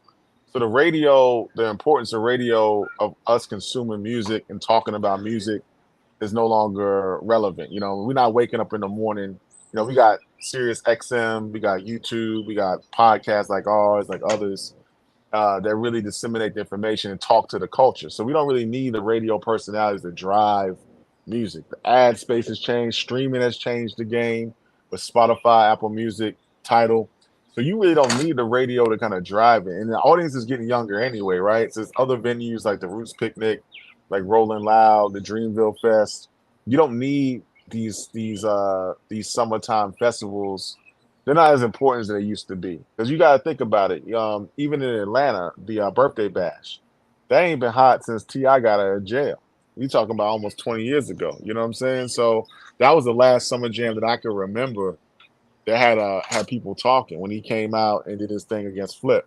So I don't think you really need that. I think they should retire it. I don't think it's culturally relevant. I don't even think the artist that was in that earlier generation, our generation, should even perform. It's for kids, man. It's like back to school specials and handing out backpacks and shoes and shit. You don't need to be you could go do that on your own time, but those you look at the sponsors of the joint. You know what I'm saying? It's not the demo. It's not the demo for Meth and Red. I think the Who Roots were the Picnic is where they see it. sponsors? When you say that, who were the sponsors? I had it pulled up. Let me find the sponsors of those joints. Okay, James Smith with the super chat says, would Kendrick sound better over the DLC's Funky Enough beats or Gin and Juice beats? I think that where he is as an artist, it would have to be more of the Gin and Juice caliber. But I think he would sound good over the Funky Enough stuff. I think he would have to use kind of his higher pitch tone with the Funky Enough stuff, as opposed to with the Gin and Juice stuff. He could actually, do his spitting that he normally does. Now, this is what I want to pull up, though. I do want to pull up the Roots Picnic, and I know you said it was like a younger demo, but older people are going to festivals and concerts, and this is what the Roots Picnic lineup looked like. Saturday, they had Jill Scott, Nas. Now, granted, they had Sexy Red, and people were in an uproar for that. They had The Dream. Come on, Mac. They had Period doing his live mixtape with Black Thought, Method Man and Redman, Marsha Ambrosia, Funk Flex, October London, who sounds like Marvin Gaye, so he doesn't really cater to like a younger audience like that either. And then they had some of the younger acts. And let's see, what was the other day? Sunday. They had Lil Wayne performing with the Roots, Andre 3000, who also did the Jazz Festival here in Atlanta the week before, which was sold out as well. Gunna. Then they had Babyface. Then they had Robert Glasper, Fantasia, Cameron, Wale, Scarface, A. Marie. I mean, they were able to have, acts that span over 30 years, recent people. Why isn't Hot 97 able to do these things? Because they have been around longer than the Roots Picnic. They have all the advertising connections and relationships possible. What is stopping them, who are holding their concert at the Meadowlands and who have a legacy? What's stopping them from having a diverse selection of artists, to really reflect their audience? What's stopping them from being able to do this? because this festival was able to sell to all demographics. I mean, they're out of touch with they're out of touch with the culture, Mike. As I said, the streaming era and social media changed the relevancy of radio. We don't need them to really dictate and move the culture forward. A lot of the things that they were doing back in the day, like payola and being the only voice that spoke to the culture directly, is not true anymore. We got podcasts like ourselves. We got other podcasts in the space.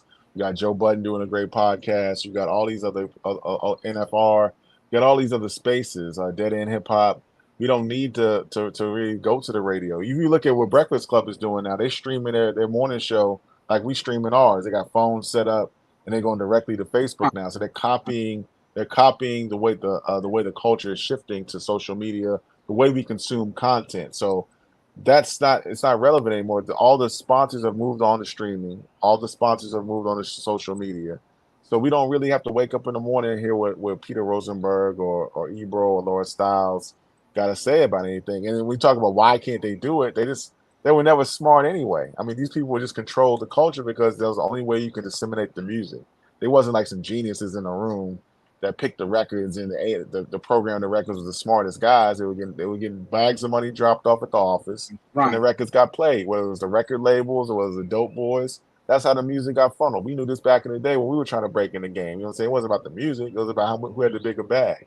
So now that the landscape has shifted, they can't keep up. So they done. And now it's time for us to come up with our own festival and do the shit to connect to the people that we need to connect to. That's why it ain't working no more, man, to answer your question. I have my thoughts on it. I'm gonna let Leroy go, and then I'll say what I gotta say. Let me can I get to the super chat real quick before you go, Leroy? Go ahead, brother. My mere thought says, whenever a rapper gets a Black Thought feature, they rap like their life is on the line. Do your research. I agree. That's fine. He's probably the most feared MC in the game, if we're going to be honest about it. Go ahead. Whenever y'all want to have an in-depth Lupe conversation, I'll be here on Saturday. Okay? Be here on Saturday. We can do it with Mike here too, because Mike already know. But this is what I'm and Lupe is the X factor. Method Man is top 10 of all time. Why? Because I just believe he is. Now, if we want to argue it, why do I say that? Because I don't care about what you care about. What do you care about? You care about, is he the most famous? Is he the most radio-ish? Is he the most Hollywood-ish? I only care about bars. This is what makes me different from y'all. I only care about bars. Now let's talk about a bridge, though, between the industry and the podcast. This is why I don't declare war out the gate, because I talk about bridge building, right? There's a bunch of moving parts with creating a summer jam. There's the artists, there's the industry, there's the sponsors, there's the plane tickets, there's the crews, there's the managers, there's there's the corporate backing, there's the whole system. So all these parts are moving. It is not easy, folks. So this is why I would like to create a bridge between the podcasts that are out there, the networks that are moving the culture, between those of us that believe in bars. And I'm not saying that the other artists are not about bars, but what I'm saying is their lineup, the reason why you might they had a Wale on there, right, Mike? Yeah, Wale was on the set. Well, the Roots Picnic had him on. Okay. Yeah. Okay. So the Roots Picnic. So we still believe in bars out there. I'm not saying everybody threw bars out the window. So we still believe in bars. I want to create a bridge so that way we can all feel comfortable in communication with each other. I understand that there are moving parts with these situations. So I'm not going to say that it's just all, I'm not going to say the intention was bad or they just don't know what's going on with the culture, right?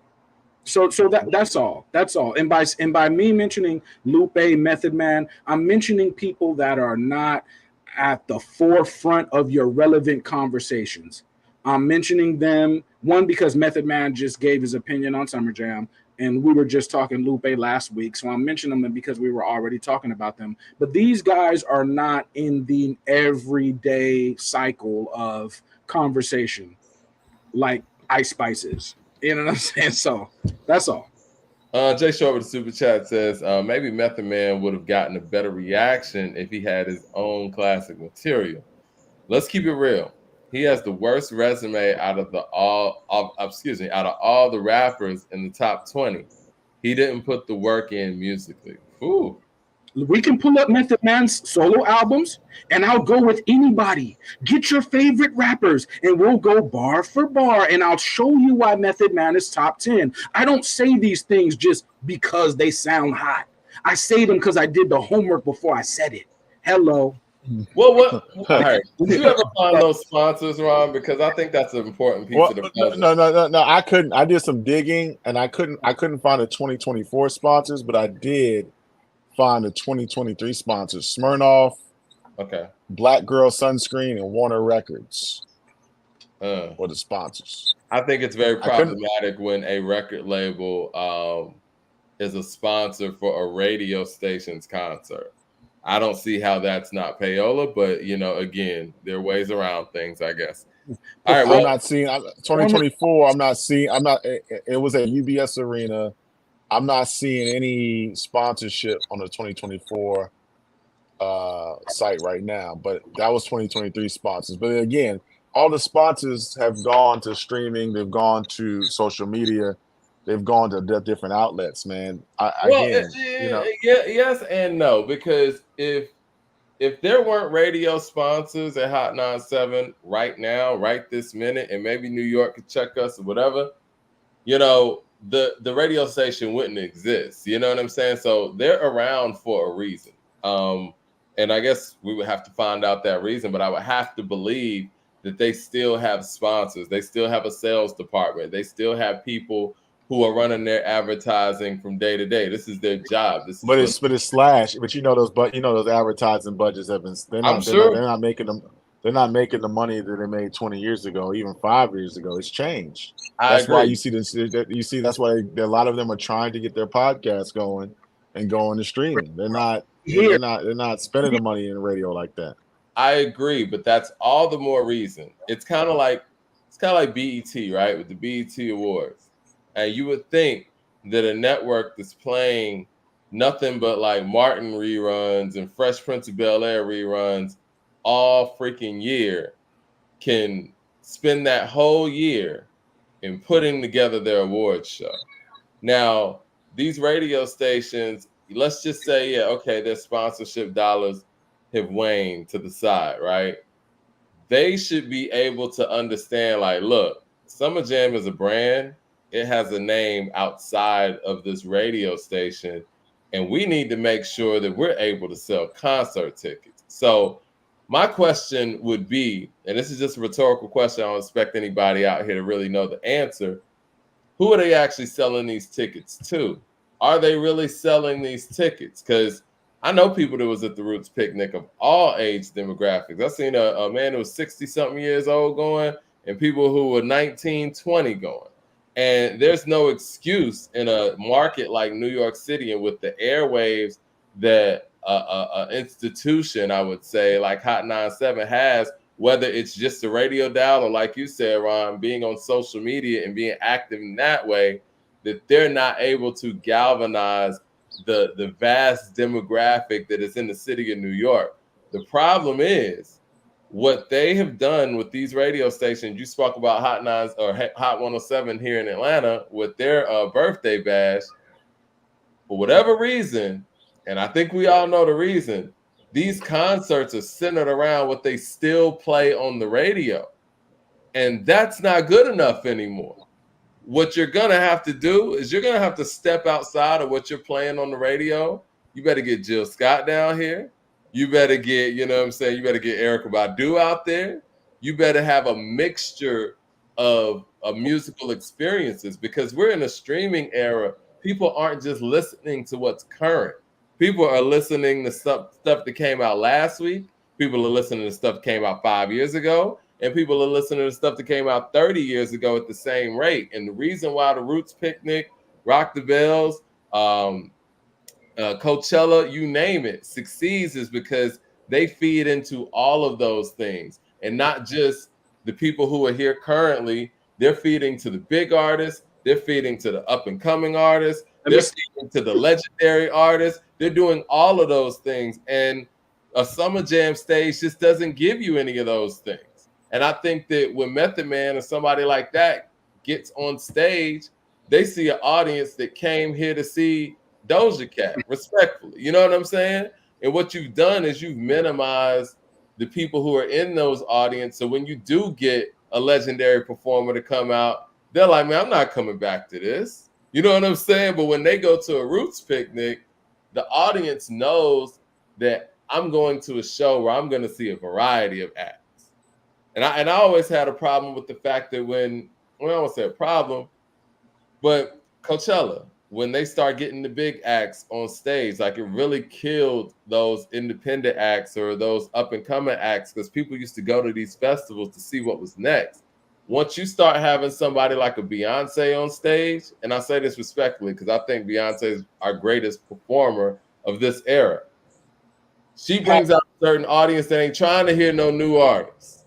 You know what I'm saying? Like, no, I want to know when she goes on stage. And so when you start to have certain acts on your roster, you're bringing in an audience that only wants to hear one thing. And on these radio stations and their festivals, it's just what's on the radio. And for whatever reason, they can't seem to go outside of what's on the radio. The Roots had Babyface on the lineup, man.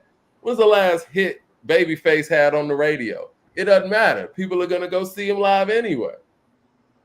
This is why I talk about performative arts. I've been calling rap performative arts for the last couple of weeks. If y'all don't, so what do I mean by that? What I mean by that is today, more songs come out in one day than our era the whole year would come out. So in our era, all of the songs that came out in 1 year, those amount of songs come out per day now.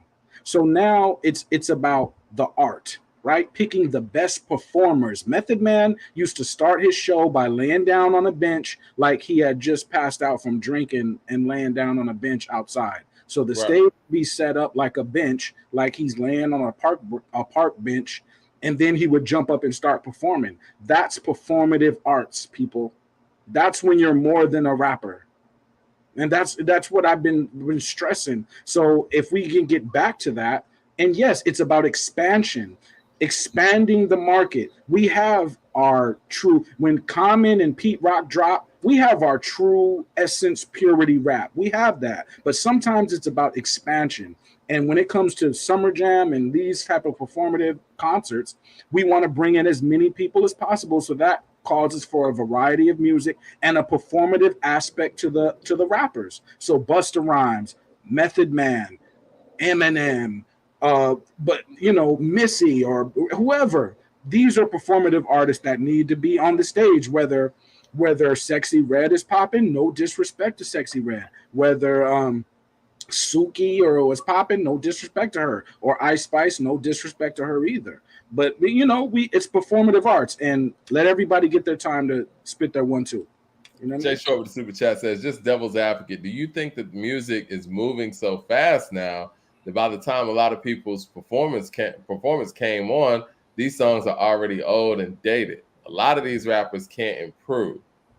You know what? I mean, to that point, and to Leroy's point, I think that what could slow down that process, and I'm not trying to sound like a get off my lawn individual, but I think that certain young or newer artists or artists in this era need to take the performance side of things seriously.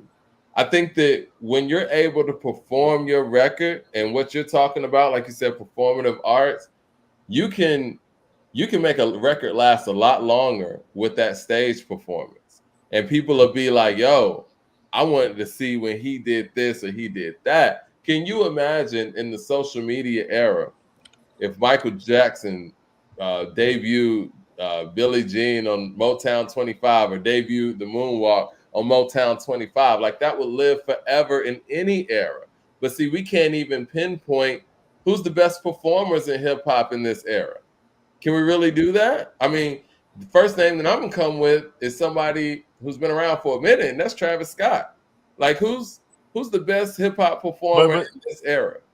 But Travis Scott's not. I mean, let's go back to the basics of the question, though. Hot 97, they're leading themselves to irrelevance, right? Because one, the old ways are not working. There's a new way to disseminate music to reach the culture. They don't have the ingenuity to do it. The resources are dwindling, and people with limited resources are getting other opportunities with sponsors to create something. Like when we do our According Hip Hop Festival, we'll be able to curate, a good show. I mean, just being in the culture and knowing, speaking to the people, we know how to create a good show. Hell, we got a venue in Atlanta or New York or LA. We can get a promoter. We can put together a good show and put A2HH on. It's not hard to do. You know what I'm saying? You got to be in tune with the people. Can I interject real quick? Because I agree with what you're saying. And I think in a vacuum, yes. I think what really hurts radio from that concept, they seem to have to stay within the confines of what is played on radio. You know what I mean? And that limits them. Right. And that's why this shows, that's why Summer Jam is dead. And it's not well thought out. It's only because the record labels are dropping off bags that are aligned with whatever few sponsors they have left to promote what they want to promote. And then we got to also get back to the record label game. You know what I'm saying? We got to understand that these labels are not what social media and YouTube and TikTok and Instagram has done. We don't have artist rollouts anymore. We don't really create an atmosphere for artists to grow, to hone their craft, to get their performative skills up. We just don't have that. It's about shaking ass. It's about, you know what I'm saying? That's what it is. That's what it is. You know what I'm saying? So, and another thing that hurt New York, and I'm gonna say this, and I'm Super Duper wants to get on here too in a bit and cook. I will say the death of Pop Smoke set New York back. Y'all might not believe me in the chat, but I saw Pop Smoke's wave. I saw him before he died in London, and he had the crowd. He was a star. You know what I'm saying? He was a star in the social media era. Well, Pop, and when Pop died, it put New York back a little bit. We got artist development. We got performative development. We got whatever you need. Artists, if you need whatever you need to hit that stage and make it electrifying, we got that. Holla, we got that. We'll meet you I'll meet you in your city, rappers. I'll meet where are we performing at? I'll meet you in your city. Whatever you need for make it a performative arts experience. Give me a heads up, with a few weeks or a month at best, what is it? What is it? Because we're about this. We're about this. Now I know what the radio does, but I'm just saying, what we need to do to make this culture better. The players are already on the chessboard. Whatever we need to do to step this thing up 1,000%, the players are already on the chessboard, y'all. Let me get to the super chat real quick. Jermaine Johnson says Method Man challenged himself and hasn't cursed on any songs or verses in over 12 years and still sounds hard. True MC. I didn't realize that. And again, we don't even really be checking for that if you snap it. Jermaine Johnson with the super chat says, Mike, to your point, the people have proven that they want to see legacy acts, even more so now than new acts. Ask Wu-Tang, ask Nas how full their 2023 tour / shows were. And that's what makes Summer Jam even more suspect. There's actual data and analytics and numbers to back the fact that legacy acts actually sell tickets more than current acts, and they still go the other way. It makes you feel like, and you said that Warner Brothers was one of their sponsors, or Warner Records was one of their sponsors in 2023. It feels like the Summer Jam stage is just a stage put on for major record label artists and to promote their acts and put their acts on stage. This isn't about actually having a hip hop concert for the hip hop fan base. And this is New York City, man. Like, this is the birthplace of hip hop. There are hip hop fans in New York City that are 70 years old. So you can't sit here and act like the hip hop demo in this city is just young guys or young women. This is a demo that spans from probably 10 years old to 70 years old. This is New York City. There's no excuse for that. They don't want the legacy acts on there because these legacy acts aren't tied down to contracts anymore for major record labels. So it seems. It does, man. Super duper, man. Super, what's up, brother? What's really good, fellas? What's popping? What's good, What's bro? good? What's on your mind? What you got? What's your thoughts on the conversation? Hey, the real elephant in the room when it come down to what Method Man was getting at and what nobody really saying on this panel is that that was a younger demographic out there to see younger artists, right? But the real thing is that the younger generation just don't got no respect for the game. That's really what it boiled down to. Because I mean, a legend like Method Man and Redman going on the stage and then people pretty much acting like they don't even know who they are, and they really honestly probably don't, because the younger generation don't reach back in their hip hop bag. They don't really go back. We keep on having this conversation. You know what I mean? Like, imagine us in 1996 going to a Summer Jam concert and Slick Rick hit the stage, or Run DMC hit the stage. We gonna show them some respect. We gonna know who they are. You know what I mean? And like we got respect for the game. This younger generation really just don't have no respect for hip hop. And I honestly almost believe that they really not even real hip hop fans. They not hip hop fans, honestly. They don't really care. Whole lineup, if you don't mind. Whose fault is that? I just pulled it up, and I do want to. I don't mean to interrupt you, Ron. I would want to go through the acts that were on this lineup because I didn't have an accurate one before. It says Doja Cat and Friends, Sexy Red, French Montana, David O, Lola Brooks, Cash Cobain, Bay Swag, Honey Baby, Fabio Foreign, 41, Sleepy Hollow, Connie Diamond, Ty Dolla $ign and Friends, celebrity host A Boogie, celebrating the life of Mr. C with Big Daddy Kane, Jadakiss, EPMD, Eric B. Rakim, Method Man and Redman, Lord Tariq, and Peter Guns. And they probably got the same treatment that Method Man and Redman got. I'm sitting there reading off these first names, man. I'm like, who is going to this concert? And what they did is these, like you said, people who ain't got respect for the game. Like, these are acts that I hate to say it, man. It sound like 14, 15-year-olds now. And I think 14, 15, 16-year-olds don't have enough. The brains aren't developed enough to even have that kind of respect for the game for Eric B. and Rakim. Like, that's literally like when we were 18, the damn Temptations coming out at one of our concerts or something. Like, you know what I'm saying? Like, but we would still respect the music though, because we like the Temptations. We still grew up on that music. We would be like, if the Four Tops came out when we came to see goddamn Jagged Edge or something, niggas would be like, yo, why are you here? Respectfully. No, That's true, I don't think so. I don't think so, Mike. I don't think so. Clearly so young. Look at the bridge building, man. Bridge building.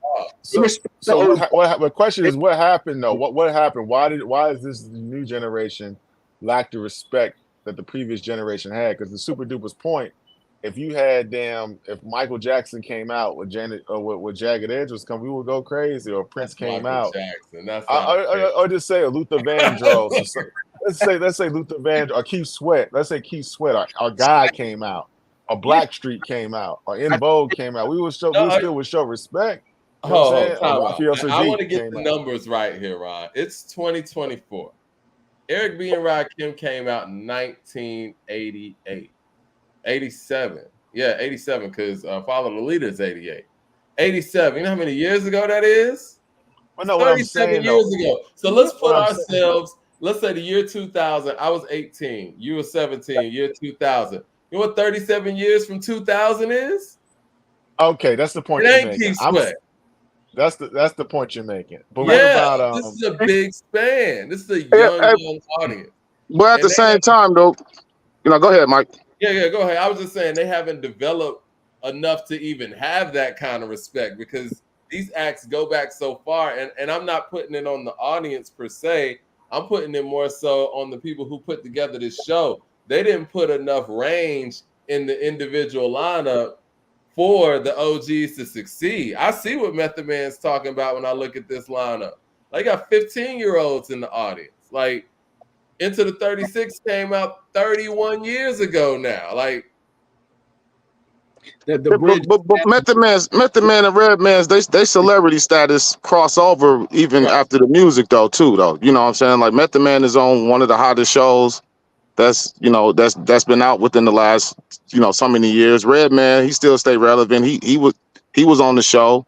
They still celebrity status. You know what I'm saying? I just think that this it's still this age discrimination thing. You know what I'm saying? And I just think that they just was looking at them like what are they even talking about? Like they probably didn't know nothing. That they didn't know none of the songs. They couldn't understand the bars. It's a whole total generation gap that just hopped and skipped over them dudes, and they just didn't know nothing about it. I just think it's one of those why are you here moments. Like, you know what I'm saying? Ice Spice knows who Method Man is. If there was two teams could get together and they could be like, hey, Ice Spice, this is Method Man. Hey, Method Man, this is Ice Spice. They know the music. You know what I'm saying? It's just the bridge has got to be built. No, that's it, man. And it is when we hit these stages, I know there's politics involved, but hip hop is the leading culture of the planet Earth. The planet Earth watches what hip hop does as a model for culture. So let's get it together and make those bridges and make it rock, make it go.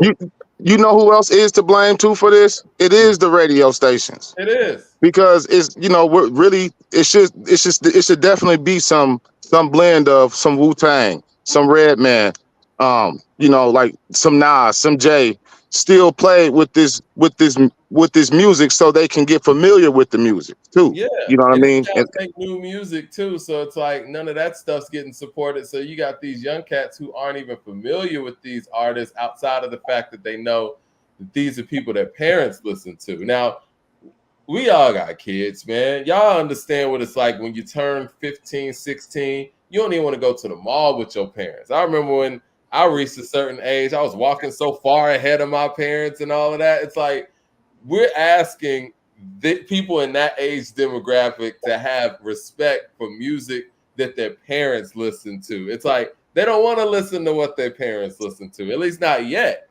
And when Method Man saying what he's saying, I'm thinking this is an audience of about 15, 16-year-olds. And this is New York. So people getting on the train, you ain't even got to have your parents drop you off at the venue. But if this was any other city, it sounds like this is an audience that gets dropped off at the venue by their parents. That's true. When your son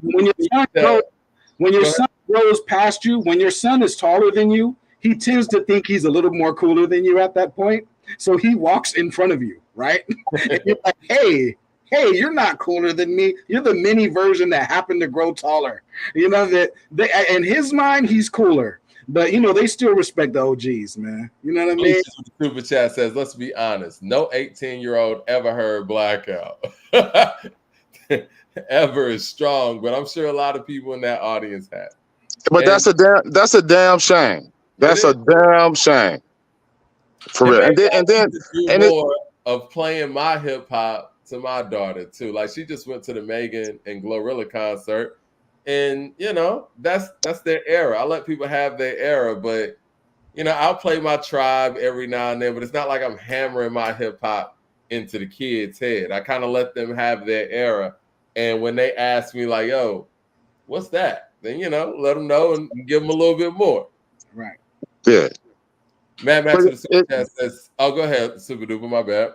No, I was just gonna say it'll be a lot of them same people that'll jump in this chat and be trying to argue down, trying to tell us that him or Kendrick is the GOAT. You know what I'm saying? It's that same crowd of people that just don't know enough to really even be having these type of hip hop greatness debate conversations, really, that think they know it all. The kids always think they know it all. I think when you love hip hop to a certain magnitude, you'll go do the research. Like I mean, I didn't grow up in the 80s with Run DMC or even Rakim. So my hip hop experience in the 90s, they were before me. I had to go back and really appreciate the greatness of what they did and how incredible the strides and the music that they made was, because I loved hip hop so much. If I was just a surface hip hop fan, like most people are, I hate to say it like that, but it is what it is.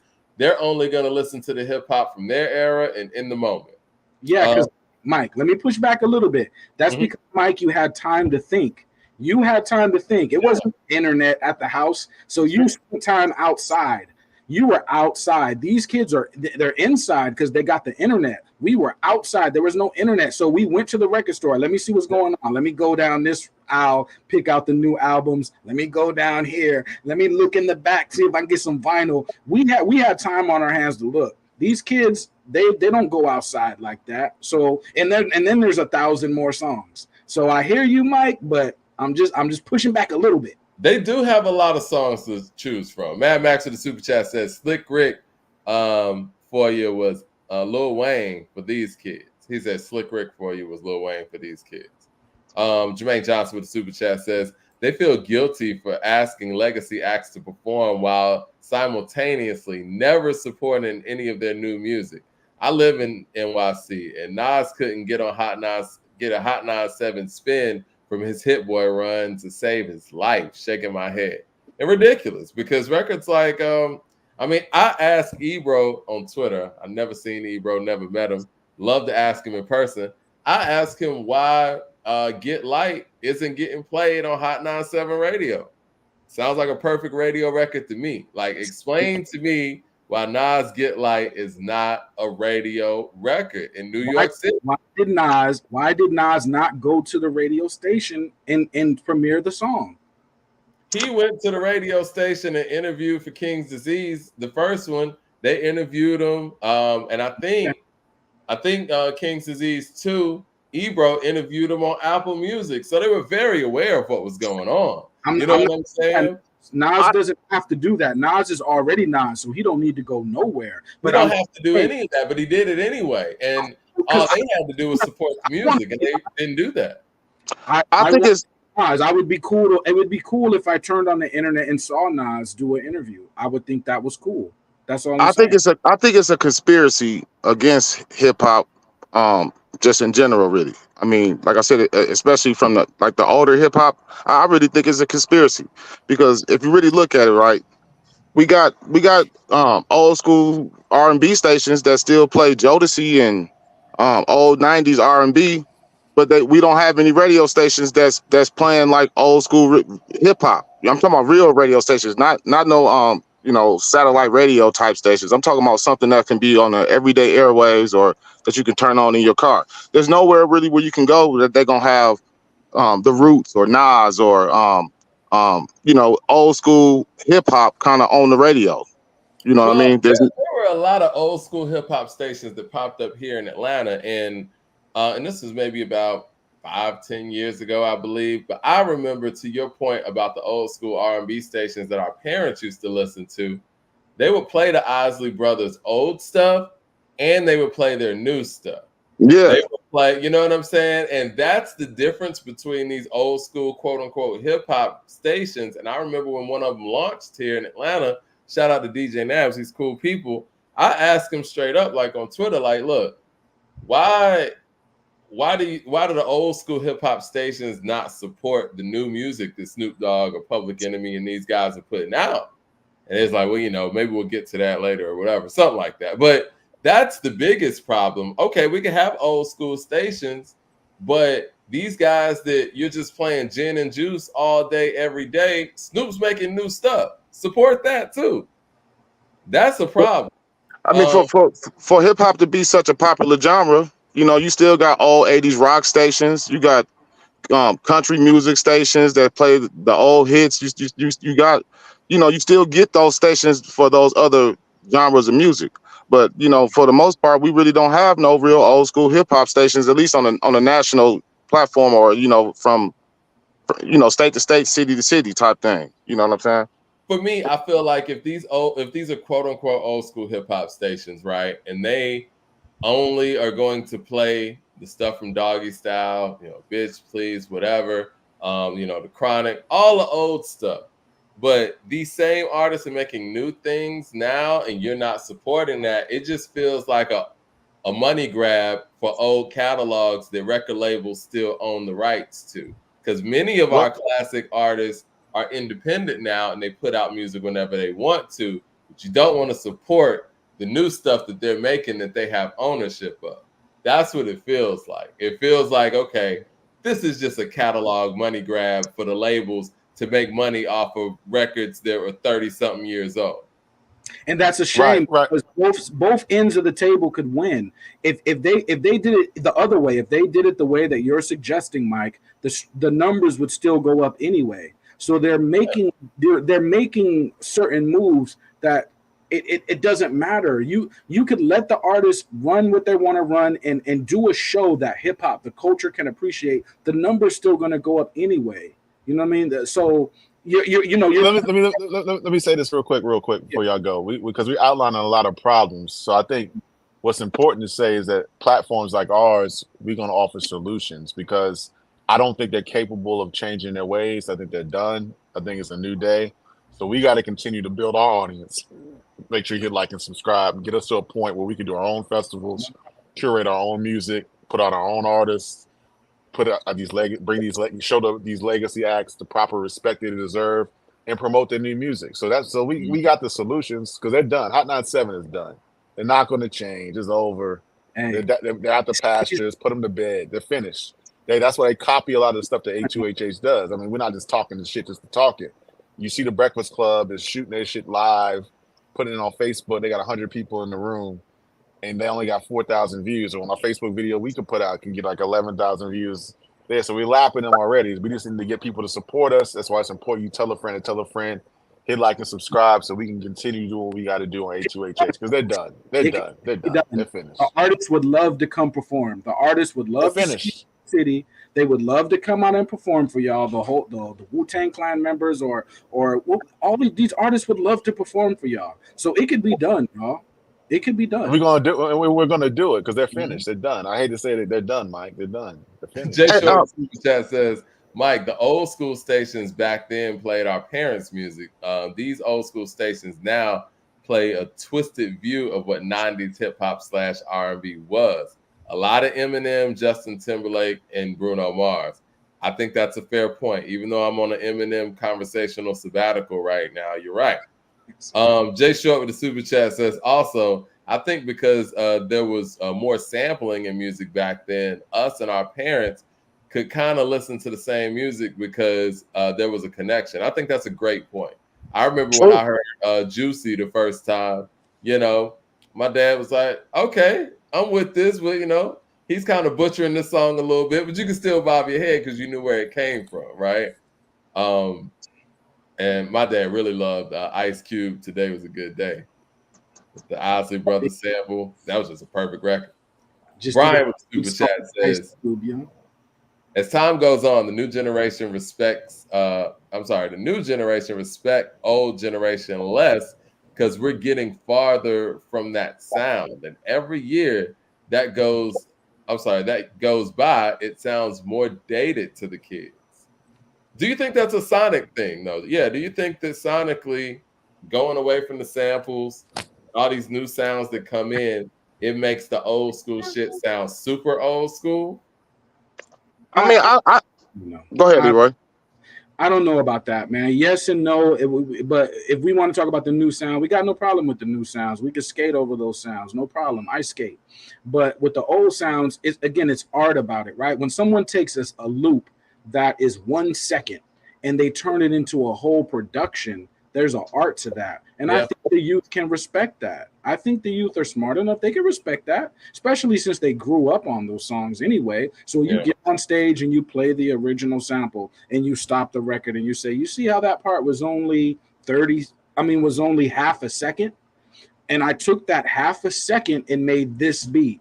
After they hear that, they'll be like, whoa, so it's like they expect that. That's art. You know what I mean? I got a friend who was a music teacher, and he did that for Far Side's Running.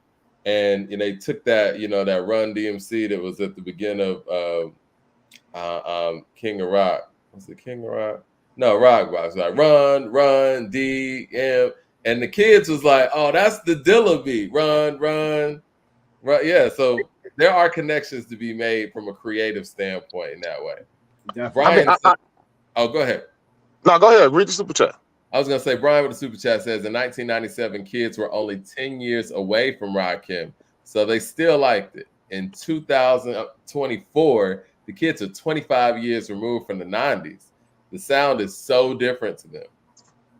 What do you say But about at the that? same time, though, they are remaking a lot of hooks, choruses. They still using 3-6 Mafia beats, still using like a lot of they still getting a lot of inspiration from the 90s. So a lot of the songs that my daughter and my sons listen to right now, like I hear it and they'll be like, you know where they got that from? And I'll go play them like the rap version or the original version of it, and they'll be like, oh, this is where they got that from. But I like that one better. You know what I'm saying? They still like what they like better. So I still think that it's the same way like you said when I first heard Let Me Ride from Dr. Dre, and my mother she was like, oh, you know who that is? That's Lakeside, or I want to say Lakeside. That's them. That's Funkadelic. But yeah. You know what I mean? Like she put me on to that. So I had a newfound respect for the old song too. And I still like the old song, but Dr. Dre's version was still better to me. You know what I mean? Like at the time. So so I understand that it can sound dated, but it's still a part. It's just still about the history and the respect for the music that you still just gotta have that respect for the music.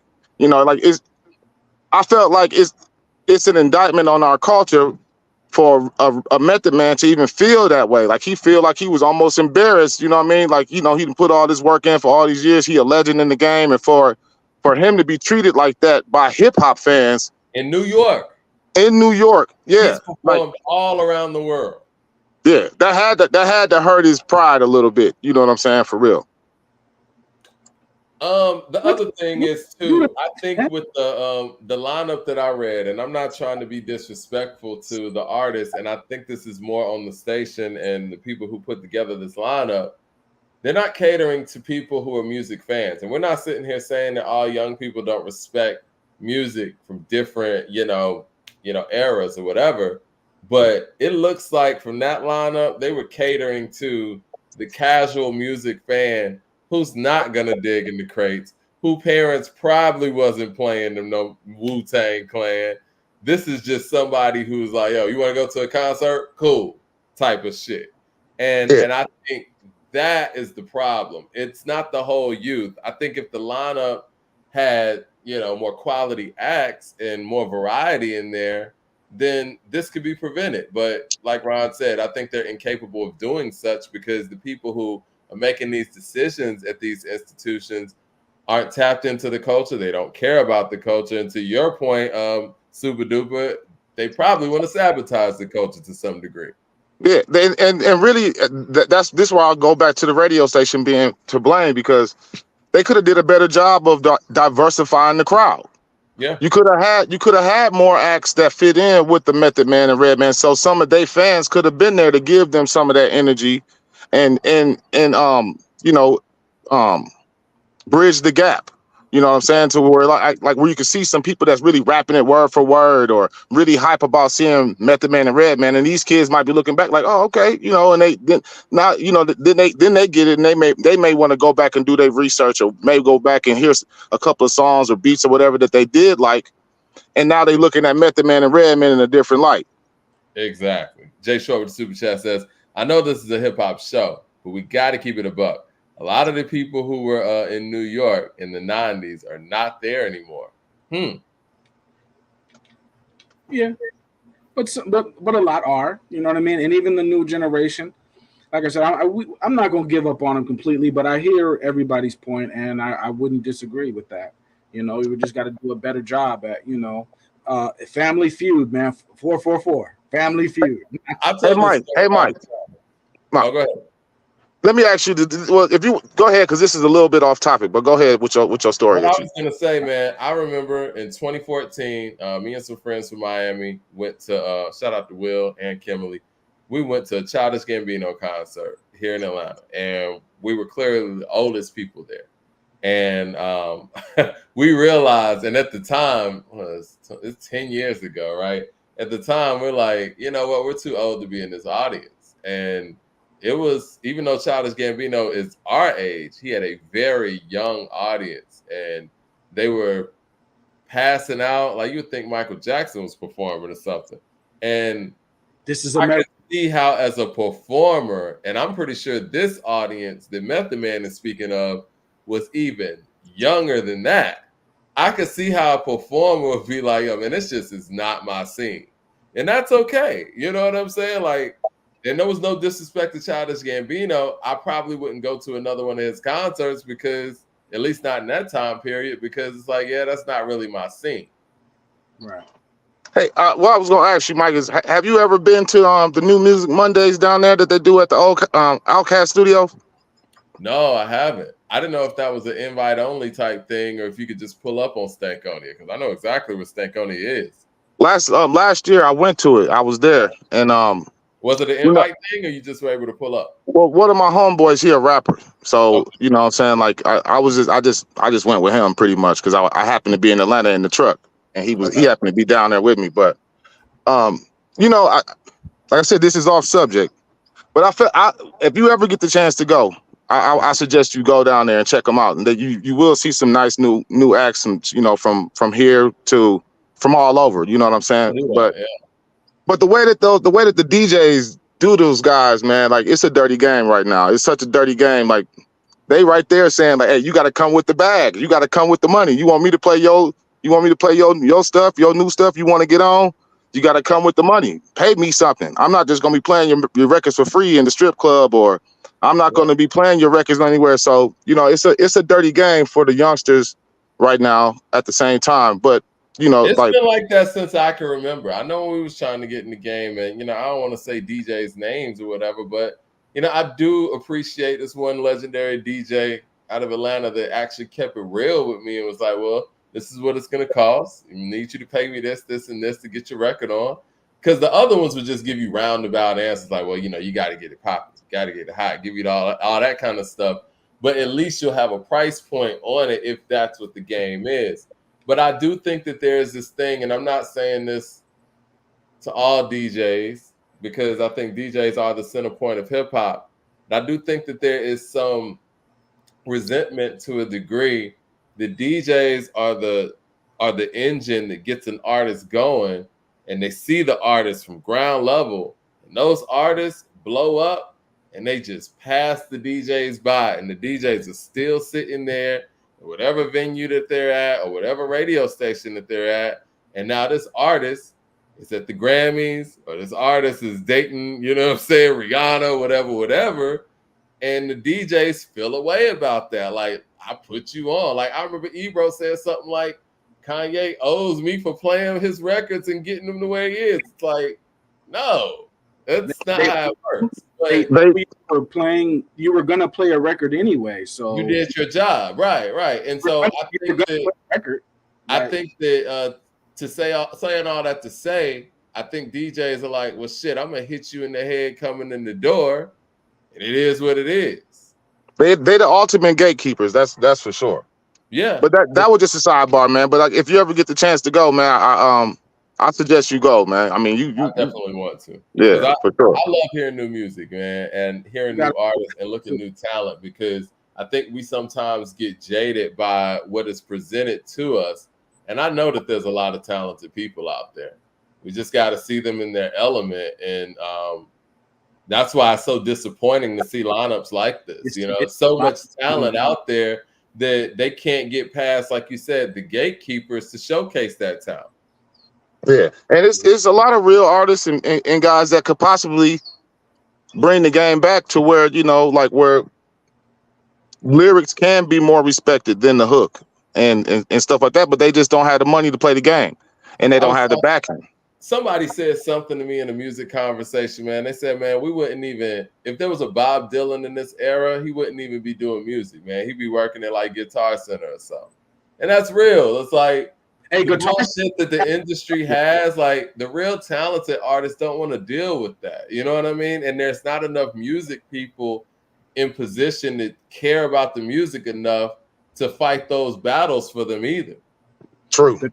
Guitar Center be having great artists. Guitar Center also has shows in the store, you know. But what I'm saying is, like, it just needs to be some communication, man, because the DJ's got to know what's hot. And it's communication between what's in the internet and the artist and the DJ. And a lot of people, they don't know how to connect, because it's like, I only know who I know, so who do I connect with?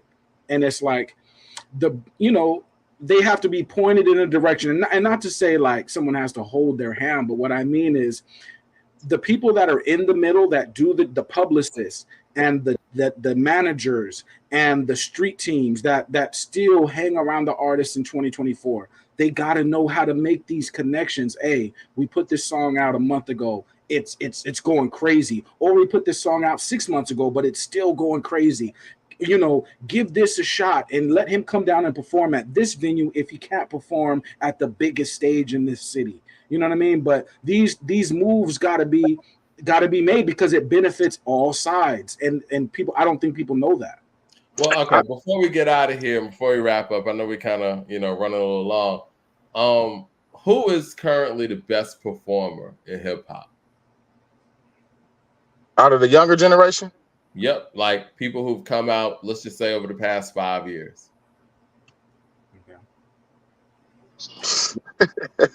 You can't, that's a problem. You know what I'm saying? And it came out in the last 5 years. Shit, yeah. I don't know.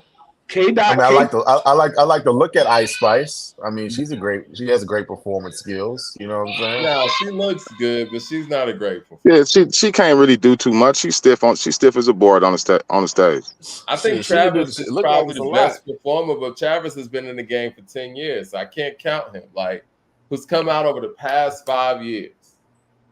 It hasn't really been too many people that's come out in the last 5 years. If you really think about it, though, the greatest performer died. It was Pop Smoke. But he's gone. Okay, somebody said Doja Cat. I'm okay with that.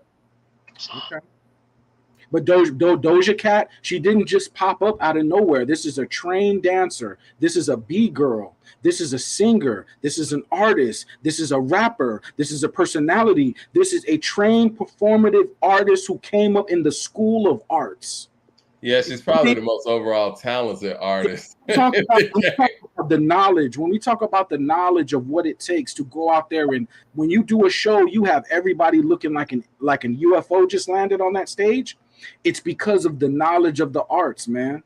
And when we talk about someone like Doja Cat, she didn't just pop up. It's because she just popped up. This is a trained person who spent years honing her craft.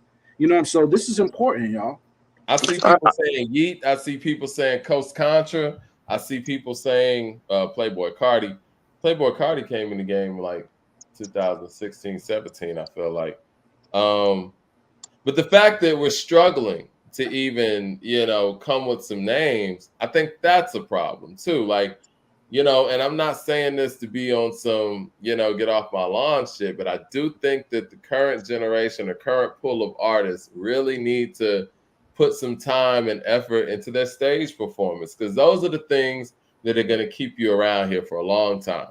You know what I'm saying? You could be hot for a second. I like the DaBaby answer. I don't know if DaBaby's 5 years in the game, maybe a little bit more. But yeah, DaBaby's probably one of the stronger performers of his era. I brought all of that up, even about the New Music Mondays and everything, just to really, bring home this point that I'm about to make now, that the younger generation and us to a certain degree too, we got to really realize that how much we getting spoon fed our rap right now. You know what I'm saying? And like once they really realize how much they getting spoon fed, when it's a whole feast of music out there.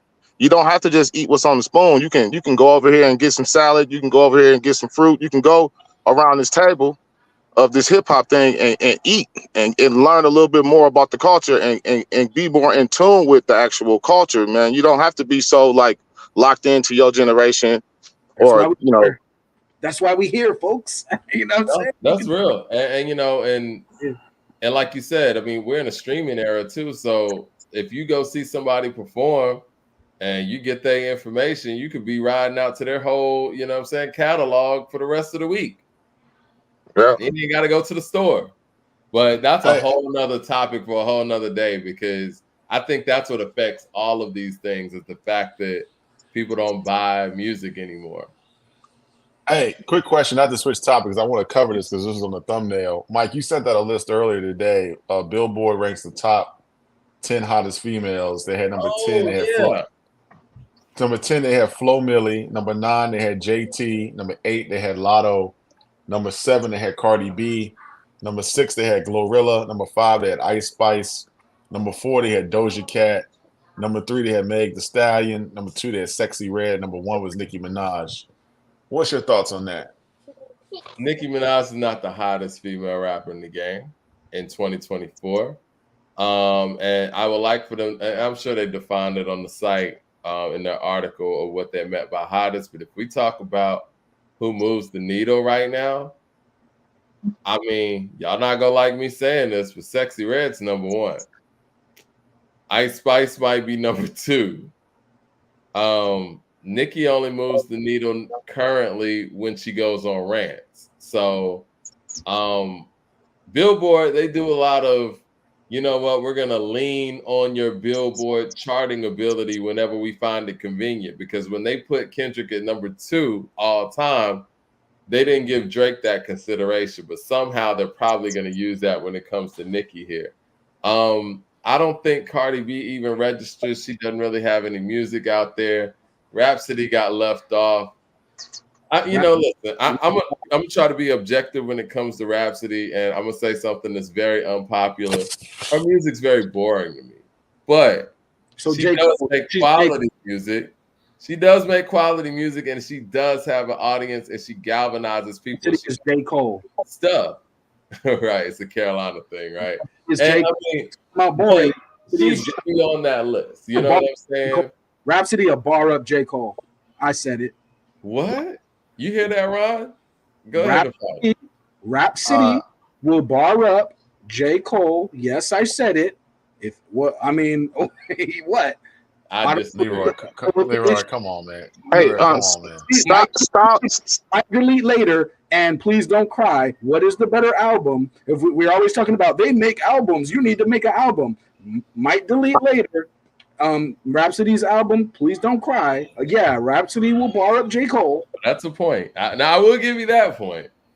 Okay. I'm not going to even sit here and pretend to know these female artists that very well, like, because I'm not, I'm never going to be playing no Sexy Red or no Cardi B really in my car. But stylistically, right? From what I hear when I hear them rap.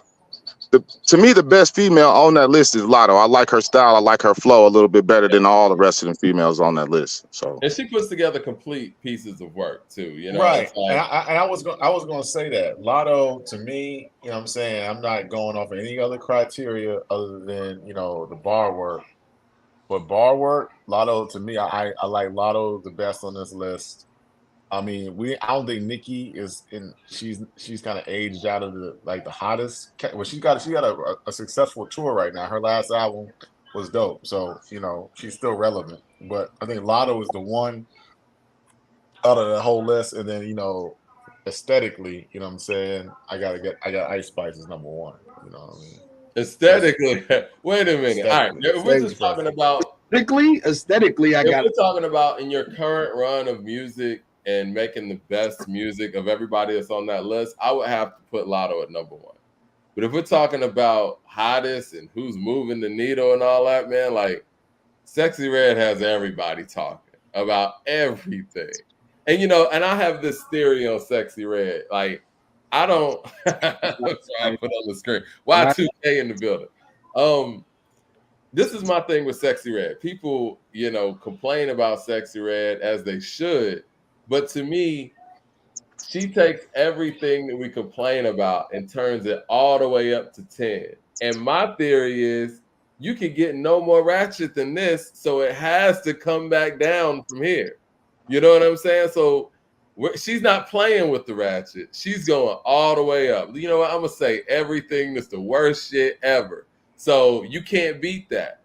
Everybody else has to dial it back down. I think Joe Budden said something like that. He was like, Cardi B cannot out ratchet Sexy Red. You gotta dial it down now. That's low-hanging fruit. The easiest thing to do is be the most ignorant I can be when the camera's on, because that's going to get me the most looks I could ever get. If I present myself as intelligent, I may not get that many looks. So you're the only person that could do this. Nobody could come behind Sexy Red and duplicate what she's doing, because you'll look like you're trying to do what she's doing. She done took the ratchet roll and turned it all the way up to 12. I think, man, I think it's a damn shame that our generation or this generation of rap is just so in tune and just want to be so ratchet and ghetto and like dumb. You know what I mean? Like what they accept from their rappers. You know what I mean? Like, and that's another reason why they don't like to go back and listen to a lot of that old school music, because like Nas will make one of these little young dudes feel dumb as hell if you listen to him like spit his spitting his knowledge on the raps and his tracks. Just listening to him rap will just make you gotta feel like an idiot like when you listening to him. If you think like a guy like even like a 21 Savage or a Lil Yachty is a great lyricist, and then you go and listening to Nas, it's like putting together a puzzle or something like that. Like it's it's too much to think about. Like, I don't want to think. I just want to vibe. You know what I mean? And if you're partaking in narcotics or drinking heavy or whatever, you really don't want to listen to nobody that's dropping no knowledge. You want to listen to somebody that's vibing. Opposite. I was the opposite when I was a kid. I tried to find the most complex MCs that would give me a headache thinking about their lyrics. Like I sought out those MCs. Like, let me go find them. I was the opposite. So I don't know why that's not a thing anymore. That was a thing to me. Hey, maybe I was just on something else. I don't know. Well, I mean, we gotta look at who brought us into that world, right? Like, yeah, I'm like you. Like when I first heard Cannabis, I was fascinated. But why did that happen though? I probably through Wu-Tang and my love for Wu-Tang and how they put words together. And then you start looking like, okay, well, who does more than that? Or is there more than that? Or who's more complex? Like Wu-Tang's the perfect storm because you have so many different approaches, so many different personalities, and so many different styles of lyricism all in one group. So you can kind of pick and choose whatever you like for that time period. If you like the Method Man style of lyricism, if you like the Inspector Deck style of lyricism, Raekwon, Jizza, Ghost, like it's all different. What got me? Go ahead. Go ahead. Read the chat. Yeah. Mad Max says, Glow easily is the hottest and the best. Glorilla? Okay, I see you, Mad Max, repping for the South. Said Glow keeps Megan and Cardi relevant. Wow. Mad Max also says 7 p.m. Friday, it's 95 degrees Glow by far. We got a hope. I ain't mad at Glow either. She would be second on that list. That I could say that I like her stylistically better than the rest of those ladies. Man, I can't understand what she's saying. She sounds she sounds like a man to me a little bit. She got like a deep she rap. Well, I don't want to even say what I want to say, but she kind of sounds pretty studdish to me. I'll just say studdish. She sounds alternative. Yeah. Alternative. But I got it. I'm excited for the Y2K. You know what I'm saying? I'm excited about Y2K. You know, I'm excited about Y2K. I hope my wife not watching tonight, but I'm excited. I'm gonna go to the concert. I want to interview. I'm gonna call her manager tomorrow. I'm gonna try to get an interview with Ice Spice. You know what I mean? All jokes aside, I do like Ice Spice's attitude. Like she acts like whatever. Like all the stuff that's happening to her, like she's not too up, not too down. She's like, whatever. Web Visibility with the super chat says, on a serious note, for those of us with daughters, it's a shame that you don't have a Queen Latifah, MC Lyte, or Lauryn Hill for your daughter to be inspired by. Now, I've said this before, and I know we got to wrap up in a second. I do feel like Lauryn Hill taking the break that she did during the time period that she did is unfortunate because there's a whole generation of young women who missed out on what a second, third, fourth Lauryn Hill album would sound like. You know what I'm saying? Like the inspiration, the intelligence, the lyricism, the melodies, the musicianship. If she would have, she dropped Miseducation in 98. Let's just say Lauryn Hill dropped 3 other albums. She's dropping in 2000, 2002, 2004. She was needed during all of those years. That's true. Yeah, That's true. Yeah, She put all that pretty on much. one person, but you know, it is what it is. She almost bowed out the game when Little Kim and Foxy was really on their run. You know what I'm saying? Especially when Kim was considered Lil Kim damn near erased her history for a little minute. Like it was up to the men to represent for Lauryn Hill. Kim. But that's because Kim kept going though. Like, you know what I'm saying? Like Miseducation cleared the map and everybody was kind of waiting to see, like, okay, well, what's next? And then she never came back. It's like, okay, well, it's on to Missy. Lauryn Hill is a talent that's too far out of here. Sometimes when you're so good, you only got to strike one time and then you can leave because you're that good. You know what I mean? No music has ever gotten away with that though. I don't want to give her that pass because Stevie Wonder was that good but kept coming. Listen. I mean, listen to Final Hour, girls, and try to write a song like that, or listen to Neurotic Society, Consumerism, or whatever. But we still got Janelle Monáe. But Little Kim, do they even listen to Little Kim? If the young girls never listen to Little Kim, Naked Truth album, did y'all ever listen to that? Little Kim is barring up. What's going on? But it's a whole different thing, though. You know what I'm saying? Like, Lauryn is something you can be inspired by. That's not knocking, anything that Kim did, because I do think that Kim, based on the catalog and the impact, she's probably the greatest female MC that we've had, because, I mean, she just has the work to prove it. And I'm not saying that bar for bar she is the best, but if we want to look at the totality, it probably is Kim. But Lauryn is something else. Like, Lauryn is like that level of consciousness that's needed. Like, you need songs like Doo Wop. Okay, Mike. So last show I was talking about stop giving hip hop what it wants. Give hip hop what it needs. The artist, give them what it needs, and that means you're not gonna be so cool. Because if I give you what you need, if I give you vegetables and you're like, no, I want ice cream, but I'm like, I gotta give you these vegetables. I'm not cool when I give you these vegetables. You're not going to like that. But in the long run, you'll appreciate these vegetables. So hip hop, we got to give them what they need. I mean, what they need, not only what they want. And if you're going to give them what they want, you could mix it up. You could mix it, Hip hop is not allowed to give people what they need. Really. Yeah. It's not the labels are not, they're not going to allow that. That's why they stopped it. Like when I first got into rap, right, it was a lot of revolutionary rap. And then, then the Wu-Tangs came out. Like Ice Cube was revolutionary. Tupac, like all, X-Clan and Public Enemy, and then all of a sudden that got phased out. The revolutionary rap got phased out. The conscious rap got phased out. The black righteous rap got phased out. The 5% of teachers, all of that stuff got phased out. And your boy Jay-Z played a big part in that too. To be honest with you, he played a big part in like a lot of that type and that style of music getting phased out of the game. You know what I'm saying? With lyrics, 5% knowledge and revolutionary knowledge was still in Jay's lyrics.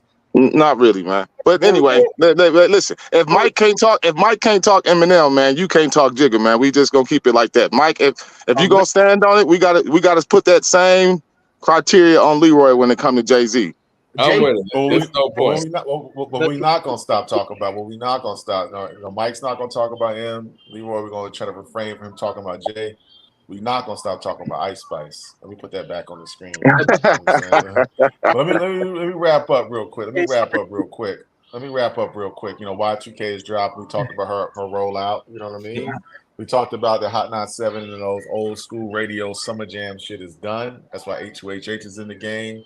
And we talked about Method Man and how we're going to treat our legacy acts. And we also talked about, Kendrick's Juneteenth extravaganza, the pop out, or whatever you call it. You know what I'm saying? So let's wrap up, man. So we're going to go in order. Leroy, what's your final thoughts, bro?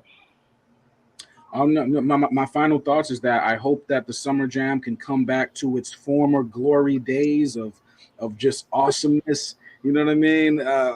So again, this is performative arts, y'all, and I encourage not only artists, but I encourage the people watching. I encourage the chat to ask questions, or even let's investigate further.